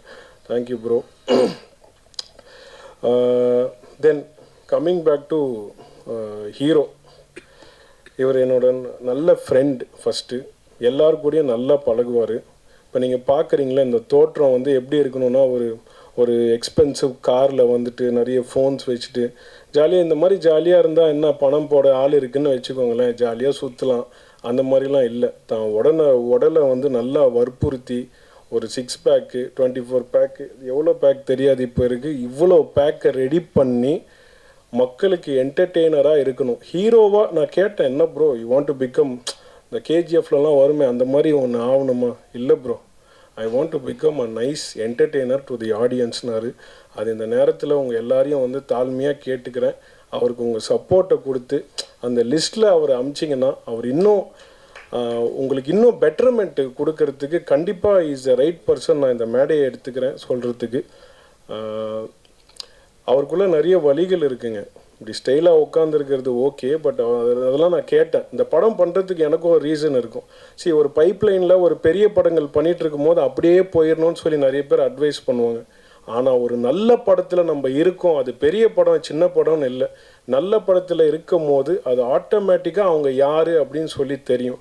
அதுவும் எனக்கு ஒரு இவ்வளோ வருஷத்துக்கு அப்புறம் இந்த மேடையில் ஒரு கிட்டத்தட்ட 2010 நினைக்கிறேன் அம்மா வந்து ஒரு படத்தில் லான்ச் பண்ணாங்க, அதாவது ஹீரோவாக. அதுக்கப்புறம் நினச்சிட்டேன் இனிமேல் இந்த ஃப்ரேம் முன்னாடி வரவே கூடாது. அப்பா எவ்வளோ ஒரு ஸ்ட்ரெஸ்ஸு, எவ்வளோ ஒரு ஸ்ட்ரெயின்.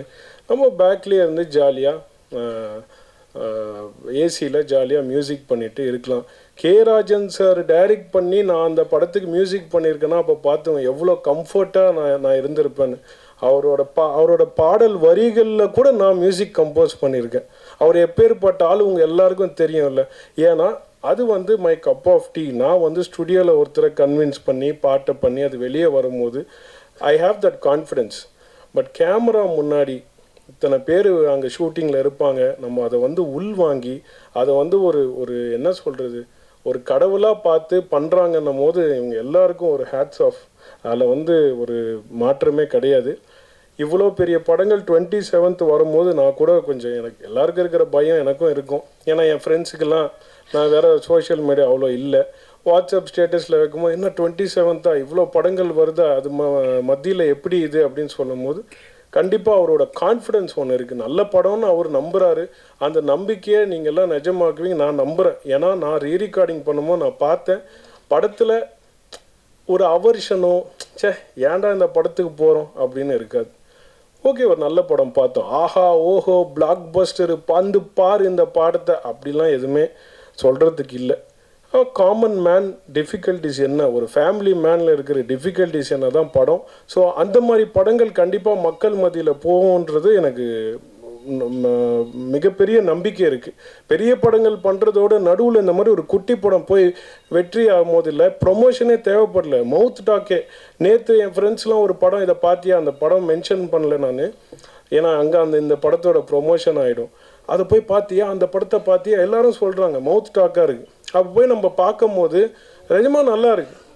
முகங்கள் விடுங்க, ஆனால் அந்த ஹார்ட் ஒர்க். ஸோ அந்த கண்டிப்பாக இந்த படம் ஒரு நல்ல இடத்துக்கு போகுன்றதை நம்புகிறேன்.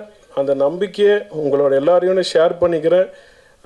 யாருக்காவது இந்த பாட்டு பிடிக்காமல் இருந்தால் மன்னிச்சுக்கோங்க, வேறு வழி இல்லை. வேறு சாமிஜி யாரும் அந்த டைமில் கிடைக்கல. அந்த டைமில் அந்த கரெக்டாக அமைஞ்சுது, என்னை யூஸ் பண்ணிக்கிட்டாங்க, நானும் அதுக்கு போயிட்டேன். So thank you so much. இதுக்கப்புறம் திருப்பி சாமி ரோல்ஸ்லாம் பண்ண மாட்டேன், அவ்வளோதான். இந்த விஜய் சத்யா ப்ரோக்காக இந்த இது பண்ணேன். Bro you have way to go and you will 100% succeed in this industry because I know the pains. You got this for you to understand what I'm talking to him, because so far I know you didn't understand anything. So please give your support to him. And next movie I think you are the heroine. I don't know whether I am the music director or not. I'll take your number when I'm going down. That's why I made you to sit there. You did not sit next to me. You wanted to sit next to our hero Vijay Satya. That is his power. புரிஞ்சிச்சா? இன்னொரு வாட்டி சொல்லுவா. சரி அடுத்த படத்தில் நம்ம இருக்கமோ இல்லையோ அந்தம்மா அந்த சைடு உட்காருமா, நம்ம பேசலாம்னு நினச்சேன். அது நேராக என்னை மொக்கப்பட்டு நீங்கள் வேணால் ஈவென்ட் பண்ணி இங்கே வந்து உட்காந்துச்சு. ஐ ட்ரான்ஸ்லேட் லேட்டர். அது என்னன்னா கரெக்டான ஹீரோயின், கரெக்டாக அவங்களுக்கு என்ன பண்ணணும்னு தெரியுது. அதனால் அடுத்த படம் அவங்க கண்டிப்பாக இந்த மேடையிலே எடுத்துக்கிறேன். ஷில் ஷைன் 100%. மாற்றம் கிடையாது. ஸோ ப்ரோ அடுத்த படத்தை பற்றி நிறைய எனக்கு சொல்லுங்கள். ஏன்னா இவர் ப்ரொடக்ஷனில் எப்போவுமே சாப்பாடுக்கு எந்த குறையும் இருக்காது. அதே டைமில் யாருக்காவது எந்த பேமெண்ட்டாக இருந்தாலும் உடனே வந்துடும் இவர் இருந்தார்னா. அந்த விஷயத்தையும் சொல்லிடுறேன். ஏன்னா யாரும் கஷ்டத்தில் படம் பண்ணக்கூடாதுன்னு நினைக்கிற ஒரு ஆள். ஸோ அந்த மாதிரி ஆட்களை வளர்த்திங்கன்னா இன்னும் நிறைய பேர் அவர் கதை வந்து சொல்லுங்கள். நல்ல கதைகள் கேட்டுட்ருக்காப்புல, நல்ல படம் பண்ணுறான். அடுத்த டைரக்டர் யாருங்க? அடுத்த படம் சாருக்கு புக்கான டைரக்டர் இங்கே எங்கேயோ இருக்கீங்களா? சார் சொல்லுவார். ஓகே, அவருக்கும் இந்த நேரத்தில் நான் வாழ்த்துக்களை சொல்லிக்கிறேன். சார் இவர் எல்லாமே பண்ணக்கூடிய வாய்ப்பு இவருக்கு கொடுங்க சார். ஏன்னா எதை வேணால் பண்ணக்கூடிய விஷயங்கள் அவருக்கு இருக்குது. He'll go take it to the next level. என்ன போட்டியாக இருந்தாலும் போடுறதுக்கு ரெடி. ஏன்னா இவர் மேலே இவருக்கு நம்பிக்கை இருக்குது. நானும் இவரை நம்புகிறேன், நீங்களும் நம்புவீங்கன்றது நினைக்கிறேன். Thank you so much for this opportunity sir. நம்ம 27th அப்புறம் நிறைய பேச வேண்டியது இருக்குது. உங்கள் எல்லாரையும் சந்திக்கிறேன். Thank you sir. Thank you so much sir. Sorry sir Thirumalai அண்ணன், நீங்கள் ஓப்பனிங்னால நான் மறந்துட்டேன் நிறைய பேர். நீங்கள் கொஞ்சம் பேசினாலும் அதில் உண்மை இருக்கும். அது கொஞ்சம் நிறையா தான் பேசுனீங்க, பட் இருந்தாலும் அதில் தெளிவு இருக்குன்னு. ராஜன் சார் ரொம்ப நேரம் எடுத்துக்காதீங்க, பசிக்குது சார். நீங்கள் உங்களோட ஆசீர்வாதம் உங்களோட ஃபேனாக கேட்குறேன், ஆனால் பசிக்குது சார். ஒன்று. ரெண்டாவது, மூணாவது விஷயம், ரொம்ப கலையாக இல்லை, நாங்கள் மட்டும்தான் அப்படின்னு நினச்சிட்டு இருந்தோம். ஹாலில் நானே, சத்யா ப்ரோ இவங்கெல்லாம் உட்காந்துருந்தோம். அப்புறம் அவங்க எப்பவுமே இப்படி அமைதியாக இருக்காங்க. இவங்கெல்லாம் உட்காந்துருக்கும் போது ஹிந்திக்கார சார் ரிப்போர்ட்லாம் போட்டு உட்காந்துருந்தும் போது இப்படியே சைலண்ட்டாக இருந்துச்சு. அவ்வளோதானா, அப்படியே யாருமே இல்லையே, ஹீரோயின்ஸும் யாரும் இல்லை. ஏன்னா ஃபஸ்ட்டு ஆடியோ லான்ச் நடக்கும்போது ஷெரீன்லாம் இருந்தாங்க, நல்லா பேசினேன். யாரும் இல்லையோ உட்காந்து, நம்மளுக்கு என்ன செட்டுக்கு வர முடியாதுல்ல, இப்படிலாம் பார்த்து பேசினா தான் உண்டு. பார்த்துட்டே இருக்கும்போது டக்குன்னு ஒரு அலை சவுண்டு பயங்கரமாக, ஏதோ வண்டி கிராஷ் ஆன மாதிரி பிரஸ் எல்லாம் ஓடுற சவுண்டு. அப்போ தெரியும் வனிதா மேடம் என்ட்ரி ஆகிட்டாங்க. அதனால் ஸோ தேங்க்ஸ். இந்த மேடைக்கு வந்து I take this opportunity and to say this movie is going to be a good entertainer. And sir, thanks for choosing me sir. என்னோடய கனவு வந்து ஒரு கனவு நினைவாயிடுச்சு சார். சார் நீங்கள் இப்போ உங்களை விட்டு வர பயமாக இருக்குது சார். நீங்கள் கொண்டனால எவ்வளோ நினைப்பே எனக்கு தெரியும் சார். இவ்வளோ அழகாக தமிழில் தான் பேசணுன்ற எங்களோட சார் ராஜன் சார் என்ன பாட்டு எழுதியிருந்தார் தெரியுமா? ஊத்து மச்சான் ஊத்து, நீ ஓவராக தான் ஊத்து, ஏத்து மச்சான் ஏத்து, நீ ஏடா கூடமா ஏத்து அப்படின்னு சொல்லி ஒரு தத்துவ பாடலை. ஏன்னா இப்படியும் எழுதுவாருன்னு சொல்லிட்டு சும்மா வந்துட்டு இல்லை, நீங்கள் நல்லா இருக்க வேண்டும், 4 பேர் மதிக்க வேண்டாம், யார் இதெல்லாம் கேட்கறதுக்கு ரெடியாக இருக்கு சார்? நானே தூங்கிடுவேன். எனக்கும் சொன்னார், அப்படியா உனக்கு என்ன மாதிரி வேணும், அவுத்துடு ஏற்றுடு இது மாதிரி வேணுமா? இல்லை சார், இந்த மாதிரி யூத்தாக கேட்கணுன்னு நான் மிரண்டுட்டேன். ஊத்து மச்சான் ஊத்து, நீ ஓவரத்தான் ஊத்துனாரு. நான் மிரண்டேன் சார். அந்த பாட்டும் கண்டிப்பாக ஒரு நாள் வெளியே வந்து பெரிய தத்துவ பாடலாக வரணும்னு எல்லாம் வல்ல இறைவனை வேண்டிக்கிறேன். நன்றி sir, thank you sir. Super sir, ரொம்ப தன்னடக்கமாக பேசிட்டீங்க பல விஷயங்கள். பட் இவங்க இந்த படத்துக்காக இசையமைச்ச தில்ராஜா படத்துடைய பாட்டு 1 கோடி வியூஸை தாண்டி யூடியூப்ல வந்து போயிட்டுருக்கு. ஸோ அதுக்கு ஒரு வாழ்த்துக்கள் வந்து உங்களுக்கு நான் சொல்லிடுறேன். அண்ட் அடுத்ததான் நீங்கள் எல்லாருமே எதிர்பார்க்குற மாதிரி தமிழ்நாடு திரைப்பட விநியோகிஸ்தர்கள் சங்க தலைவர் திரு கே ராஜன் அவர்கள் பேசுவார்கள். அன்பிற்கும் மரியாதைக்கும் உரிய தில் ராஜா படத்தை வாழ்த்த வந்திருக்கிற நல்ல உள்ளம் கொண்ட ஆருயிர் சகோதரர்களே, மேடையிலே அமர்ந்து படத்தை பற்றி விவரங்களை கூறி இந்த படம் வெற்றி பெறும், சத்யா வெற்றி பெறுவார் என உளம் நிறைந்து வாழ்த்திய என் அன்பு சகோதரர்களே, அப்பாவோடு சண்டை போட்டு ஃபேமஸான வனிதா விஜயகுமார் அவர்களே, நீதான் சொன்ன, அதான் அது தெரியும், எல்லாரும் தெரியும். ஓகே, அதுக்கு தான் நீ சண்டையே போடுறது. நவீன கால பிரேமானந்தா, அருமை தம்பி அம்பரீஷ் அவர்களே, அவனுக்கு ஏதாவது சம்பளம் கொடுத்திருந்தா அதை வாங்கிடு. அவன் அனுபவிச்ச மாதிரி இந்த படத்தில் யாருமே அனுபவிக்கல. அவன் ஓவரா பேசிட்டு என்ன அடக்கமா பேச சொல்றான். என் பிள்ளைகளில் ஒருவன் அவன், திறமை மிக்கவன். அவனுக்கு இன்னும் ஒரு பெரிய காலம் இருக்கிறது.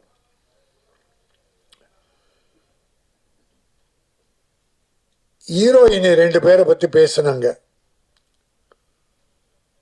ஒரு ஹீரோயினி நாம எல்லாரும் சேர்த்து சுருட்டி கட்டி பாம்பேக்கு தூக்கி எறிஞ்சிட்டோம்.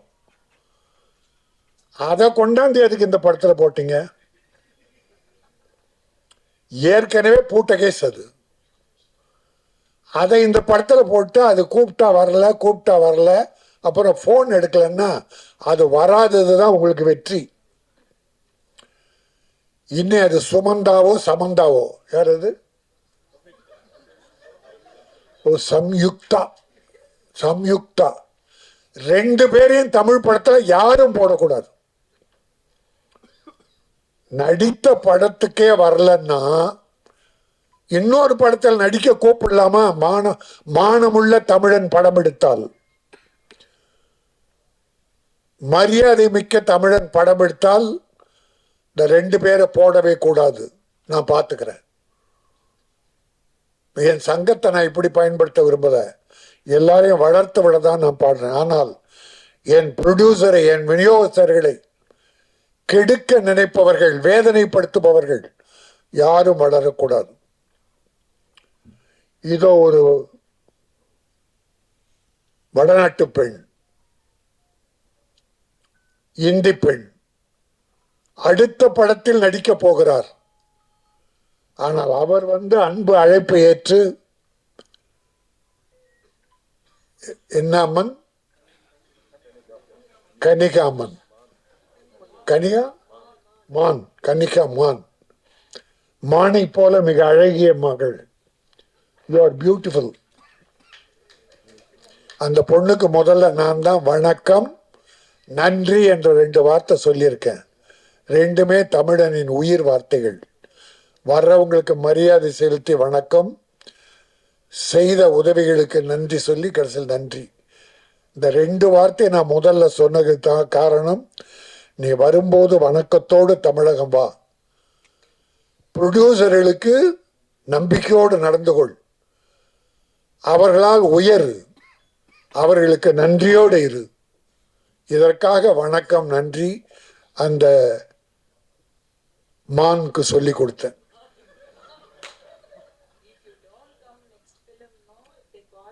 என் அருமை தம்பி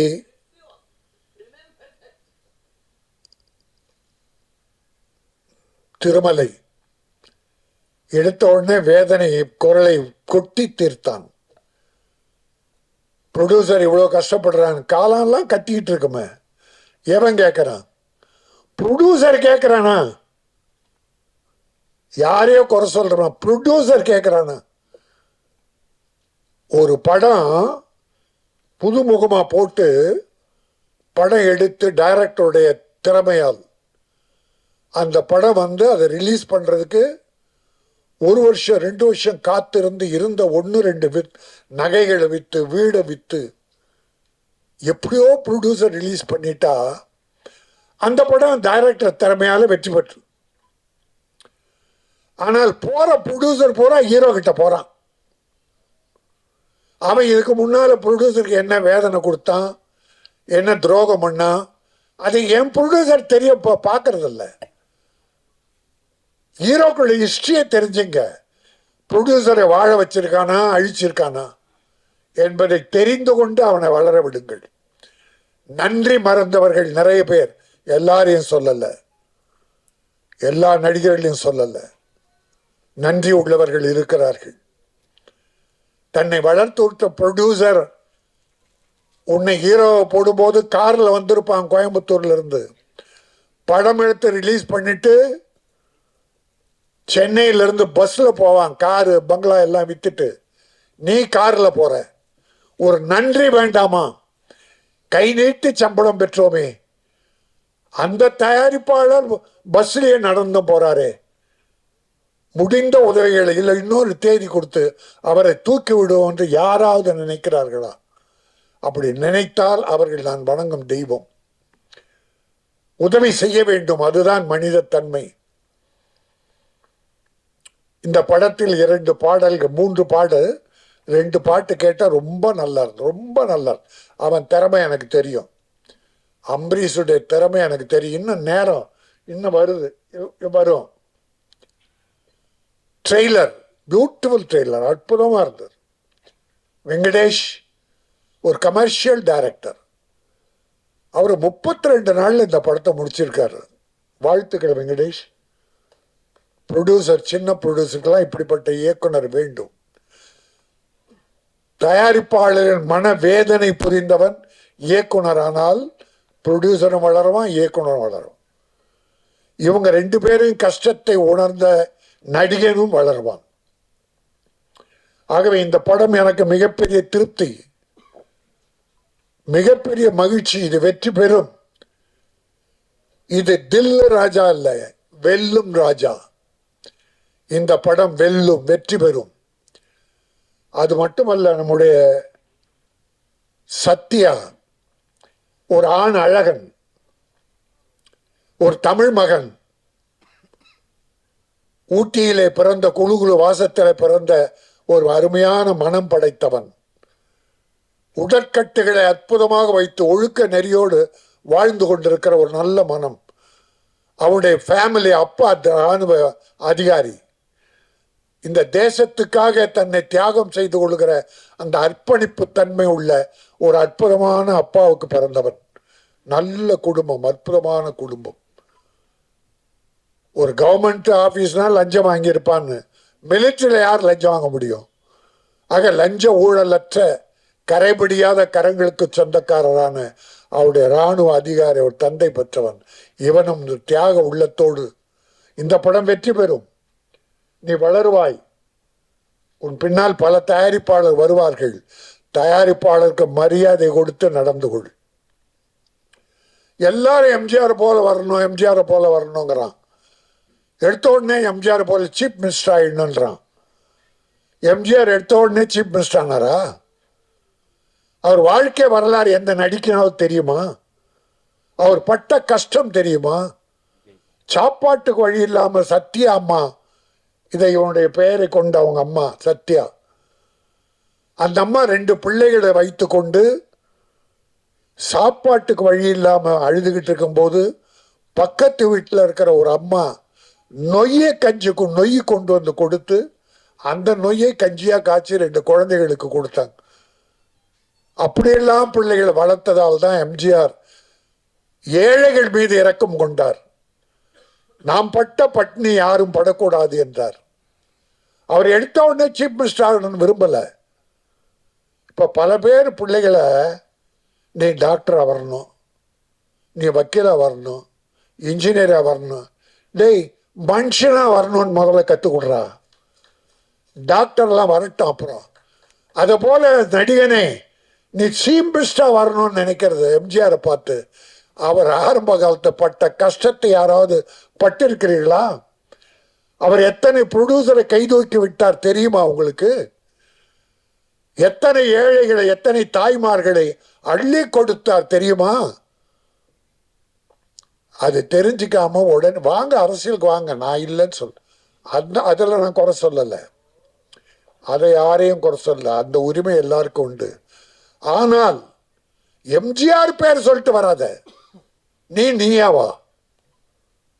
ஏன்னா எம்ஜிஆர்னா அதுல ஒரு 25% நல்லது பண்ணியிருக்கணும், ஏழைகளை காப்பாத்திருக்கணும். அவ்வளோ சேர்த்தார, அவ்வளோ அள்ளி கொடுத்தார. மிஞ்சி இருந்ததை யாருகிட்ட கொடுத்தார்? அந்த ராமாவரம் தோட்டம் காது கேளாரோர் வாய் பேசாதோருக்கு, அந்த ஜானகி அம்மாள் காலேஜ், எல்லாரும் ஏழை கொடுத்தாரு. ஒரு காசு எடுத்துட்டு போற. அதனால் அந்த உள்ளத்தில் கொஞ்சம், நான் ஏன் இதை சொல்லுகிறேன் என்றால், சத்யா, நீ எதிர்காலம் உனக்கு நன்றாக இருக்கிறது. எம்ஜிஆரை பார்த்தீங்கன்னா அப்படி இருந்தா கூட அந்த சிரிப்பு சிந்திக்கிட்டே இருக்கும். சிரிப்பு சிந்திக்கிட்டே இருக்கும். சும்மா அப்படி சிரிச்சுக்கிட்டே இருக்கும். அவர் எந்த போட்டோ பாருங்க, நான் நேரில் பார்த்துருக்கேன். அவர்கிட்ட சிரிக்க மாட்டார், ஆனால் சிரிச்சுக்கிட்டே இருப்பார். அதில் எனக்கு ஒரு 25% எனக்கு தெரியுது. சத்யாவுடைய சாடை கொஞ்சம் இருந்தால் போதும், அதை வளர்த்துக்கோ. ஒரு 2 நீ சிரிச்சாவே கோபம் வருது. ஒன்றுமில்லை, உனக்கு வாழ்க்கை இருக்கிறது, வெற்றி இருக்கிறது. வெற்றி வந்தால் எம்ஜிஆரை போல வா, இல்லைன்னா வராத போ. ஏழைகளுக்கு உதவி செய். நீ 50 லட்சம் வாங்கினா 20 லட்சம் ஏழைக்கு செலவு. ஆனால் அந்த 20 லட்சம் திருப்பி உனக்கு வரும். அந்த ஏழை கொடுப்பான், உன் படம் பார்ப்பான். இவன் எந்த ஹீரோவுக்கு தெரியல. அது கொண்டு போய் அடிக்க உள்ள வச்சிடறான் ரூம்ல. அதில் கொஞ்சம் ஏழை கொடுத்தேன்னு வச்சுங்க, அந்த ஏழைங்க எல்லா ஏழைக்கும் சொல்லி படம் பார்க்க வைப்பாங்க. உன் வசூல் ஏறும். இன்னைக்கு 200 கோடி 100 300 கோடி வாங்குறவங்கலாம் எப்படி வளர்ந்தாங்க? ஆனால் கொடுத்தது குறைவு, மக்கள் வந்து எடுத்தது அதிகம். நான் ஒன்று நினைச்சேன் சத்தியமா என்ன தாய் எனக்கு தெய்வம் முதல்ல என் தாய் தான். அந்த தாய் மீது சத்தியமா சொல்றேன். வரும்போது இப்போ விஜய் ஒரு தலைவர் ஆயிட்டார், கட்சி போறார், இன்னும் ஒரு படம் தான் நடிப்பேன்றார். சரி, அது அவர் இஷ்டம். நான் பல பேட்டியில் சொல்லியிருக்கேன், வருஷத்துக்கு ஒரு படமாவது விஜய் நடிக்கணும், இல்லைன்னா மக்கள் மறந்துடுவாங்க. தலைவர் என்பது வேறு, நடிகர் என்பது வேறு. அந்த அக்கறையில் அவர் ஒரு படம் நடிக்கணும்னு இப்போவும் வேண்டுகோளை வைக்கிறேன். அந்த விஜய் இடம் காலியானால், எல்லாம் சொன்னாங்களே எம்ஜிஆர் இல்லை, ஜெயலலிதா இல்லை, வெற்றிடம்னு. இந்த மு.க. ஸ்டாலின் தளபதி வந்தார், வெற்றிடத்தை நிரப்பிட்டார். இந்த பக்கம் எடப்பாடி நிரப்பிட்டார். அதனால இடம் வெற்றிடம் என்பதே இல்லை. விஜய்க்கு பிறகு ஏன் இந்த சத்யா வரக்கூடாது? என்னமோ தெரியல, சத்தியமா எங்க அம்மா சாட்சியா நான் நினைச்சுக்கிட்டு வந்தேன். எங்க அம்மா, நான் அதுக்குதான் எங்க அம்மாவை தவிர எனக்கு தெய்வம் கிடையாது. அந்த சத்தியத்தை அம்மா மேல சத்தியமா சொல்ல. கடைசியில பார்த்தா அது விஜய் சத்யான்னு போட்டிருக்கான். இங்க வந்து பார்த்தா விஜய் அதுல இணைச்சிருக்கு. விஜய் என்பது வெற்றி. அந்த தம்பியும் பாவம் அவங்க அப்பா தயவுல கஷ்டப்பட்டு முன்னேறி வந்தது, நல்லா வந்தது, வாழ்ந்தது. இப்ப கட்சியா இருக்கு. அது மக்கள் பார்த்து முடிவு பண்ணட்டும். நல்லது பண்ணா ஏத்துக்க போறாங்க, இல்லைன்னா ஒதுக்க போறாங்க. நீ மக்கள் மனதில் வாழ வேண்டும். பணம் ஒரு முக்கியம் அல்ல, மக்களுடைய மனதிலே இடம்பெறு. பணத்தில் மீது படுக்காதே, மக்கள் இதயத்திலே இரு. அந்த மக்கள் உன்னை தூக்கி விடுவார்கள். அதுதான் எம்ஜிஆர் செய்த. எல்லாமே பண்ண முடியாது எம்ஜிஆர் மாதிரி யாரும் பண்ண முடியாது. ஒரு 25% நிற்பா, இந்த மக்கள் உன்னை மறக்கவே மாட்டார்கள். நீ பெரிய ஹீரோ, எல்லாம் இருக்கு. உனக்கு பாடி லாங்குவேஜ், அழகு, உடற்கட்டு. எம்ஜிஆர் ஒரு தடவை நான் ஒரு கட்சியில் சேர்ந்தேன். அப்போது என் கூட 4 பாக்ஸருங்க வந்தாங்க, வண்ணாரப்பேட்டை பாக்ஸர்ஸ். நான் ஒரு பாக்ஸரை உயிர் என்பன், அவன் பேர். எம்ஜிஆர், ஐயா இவன் பாக்ஸர் ஐயா அப்படின்னு அப்படியே விட்டு நின்னாரு. நின்று டப்புனா அவன் தோலை இப்படி தட்டினார். பிறகு கையை பிடிச்சாரு, அப்படி ஒரு அழுத்தினார். ஏன்னா பாக்ஸர்னா இந்த ஷோல்டர், கை இரும்பு மாதிரி இருக்கும். ஷோல்டர் இரும்பு மாதிரி இருக்கும். பார்த்துட்டு ஓ வெரி குட், நல்லா பண்ணு அப்படின்னார். எம்ஜிஆர் சொன்ன உடனே அது சோதனை. அது போல இவன் இந்த உடற்கட்டுகள் எல்லாம் இப்படிப்பட்ட பிள்ளைகள்லாம் அவர் வளர்த்து விடுவார். எம்ஜிஆர் அவர் உடம்ப நல்லா வச்சுக்கணும், எல்லாருக்குமே உதவி பண்ணுவார். அதனால நான் சில வழிகளை சொல்லியிருக்கேன். ஒரு அப்துல் கலாம் சொன்னாங்க, ஒரு கேள்வி கேட்டாங்க, நீங்க செய்த சேவையிலேயே சாதனையிலே எது உயர்ந்தது? அணுகுண்டு வீழ்த்ததா, ஜனாதிபதியா இருந்ததா, இல்லை விஞ்ஞான கண்டுபிடிப்புகளா, ராக்கெட் கண்டுபிடித்ததா? எல்லாம் கேட்கும்போது அவர் சொன்னாரு, இது எதுவுமே என்னுடைய சாதனையில் எனக்கு மகிழ்ச்சி தரல. நான் ஹைதராபாத்ல இருக்கிற மாற்றுத்திறனாளி குழந்தைகள், இந்த போலியோவில் அட்டாக் ஆகிய குழந்தைங்க நடக்க முடியாமல்ல, சின்ன சின்ன குழந்தைங்க, அந்த குழந்தைகள் ஒரு 3 கிலோ எடையுள்ள இரும்பு இந்த உபகரணம் காலில் கட்டுவாங்க பாருங்க, அது நடக்கிறதுக்கு. அது அப்போ 2.5 கிலோ 3 கிலோ. அந்த குழந்தை அதையே இழுத்து தூக்க முடியாதான். அதை போய் பார்த்துட்டு வந்து பிளெயின் செய்கிற சில மெட்டீரியல்ஸ் லேசாக இருக்குமா, ஆனால் உறுதியாக இருக்குமா, அதில் அந்த உபகரணம் செய்தார் காலில் நடக்கிறதுக்கு. அது 300-500 கிராம்குள்ள. அது ஒண்டிதான் நான் செய்ததிலே எனக்கு ஆத்ம திருப்தியை தருவதுன்னு அப்துல் கலாம் சொன்னார். அணுகுண்டு வச்சு உலக புகழ் பெற்றார், ராக்கெட் கண்டுபிடிச்சு உலக புகழ் பெற்றார், ஜனாதிபதியாகி உலக புகழ் பெற்றார். இதெல்லாம் அவர் சாதனை இல்லையா? இந்த ஊனமற்ற இது மன்னிக்கணும் மாற்றுத்திறனாளி குழந்தைக்கு அந்த கால் கவசம் செய்தாரு, அதுதான் எனக்கு பெருமைன்னு சொன்னான். அதே போல நீ இந்த ஏழைகளுக்கு உதவி செய்தால் அதுதான் உனக்கு பெருமை. சேர்த்து வைக்கிற பணம் எதுவும் உதவி வராது. செய்கிற சேவை வரும். நீ இன்னைக்கு ரொம்ப சுமைகளை தாங்கிட்ட. இந்த படத்தில் நீ ஒரு ஹீரோவா இல்லை, ஒரு ப்ரொடக்ஷன் மேனேஜரை விட அதிகமாக கஷ்டத்தை சிலர் கொடுத்துட்டானுங்க. துரோகிகள் நம்பி கேட்டான். இப்போ கஷ்டப்பட்டு எல்லாத்தையும் கொண்டு வந்து கரெக்ட் பண்ணியிருக்கான் ஒரு ஹீரோ. நீ இதுவரைக்கும் சுமைகளை சுமந்தால் இந்த படத்தின் மூலம் சுகம் உனக்கு வருகிறது. தில் ராஜா, வெல் ராஜா, இனி வெல்லுவாய். இந்த படம் வெற்றி பெறும். இது ஒரு கமர்ஷியல் படம். வெங்கடேஷுக்கும் நல்ல வாழ்க்கை கிடைக்கும். இது உள்ள நடித்துள்ள அத்தனை பேரும், டெக்னீஷியன்ஸ், இசையமைப்பாளர் அத்தனை பேருமே மிகப்பெரிய வெற்றி பெற்று இந்த படம் இன்னைக்கு இப்போ நல்ல சின்ன படங்க எல்லாம் நல்ல பெருசாக போகுது, மக்கள் பார்க்குறாங்க. இந்த லப்பர் எங்க பொண்ணு படம் பார்த்துட்டு வந்து அப்பா அந்த படம் பார்க்கணும் பெண்கள் சொல்கிறாங்க. என்னன்னு தெரில, அவ்வளோ இயற்கையாக இருக்குதான் சின்ன படம். அதனால இப்போ படங்களை மக்கள் பார்க்க ஆரம்பிச்சோம். சின்ன படம் பெரிய ஹீரோ பற்றியெல்லாம் கவலைப்படல. கதை நல்லா இருக்கா, படம் நல்லா இருக்கா, உட்கார்ந்த 2 மணி நேரம் பொழுதுபோக்கா அழகாக பார்த்துட்டு வர்றாங்க. அதில் இது ஒரு வெற்றி படமாக தில்லு ராஜா வெல்லும் ராஜாவாக வரும் என சொல்லி, பூவாக இருப்பதை விட செடியாக இருங்கள். பூக்கள் காலையில் பூத்து தலையில் சூடி மாலையில் வாடி வெளியே போட்டு விடுவோம். ஆனால் செடிகள் பூத்து கொண்டே இருக்கும். அது மக்களுக்கு உதவி கொண்டே இருக்க வேண்டும். அதே போல நீ செடியாக இரு, பூத்து கொண்டே இரு, மக்களுக்கு உதவி செய்து கொண்டே இரு. நீ வெற்றி பெறுவாய்.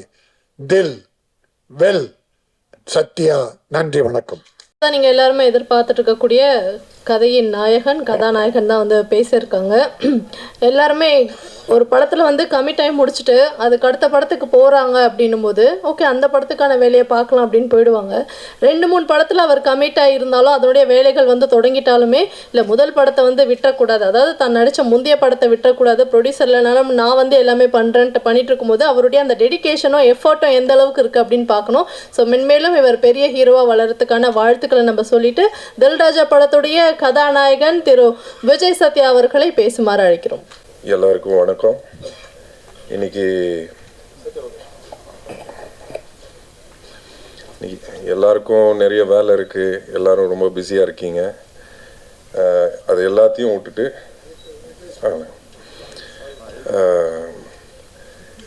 உங்கள் டைமை கொஞ்சம் ஒதுக்கி நான் நடித்த படம் தில்ராஜாவுக்காக இன்னைக்கு எல்லாரும் இங்கே வந்ததுக்கு ரொம்ப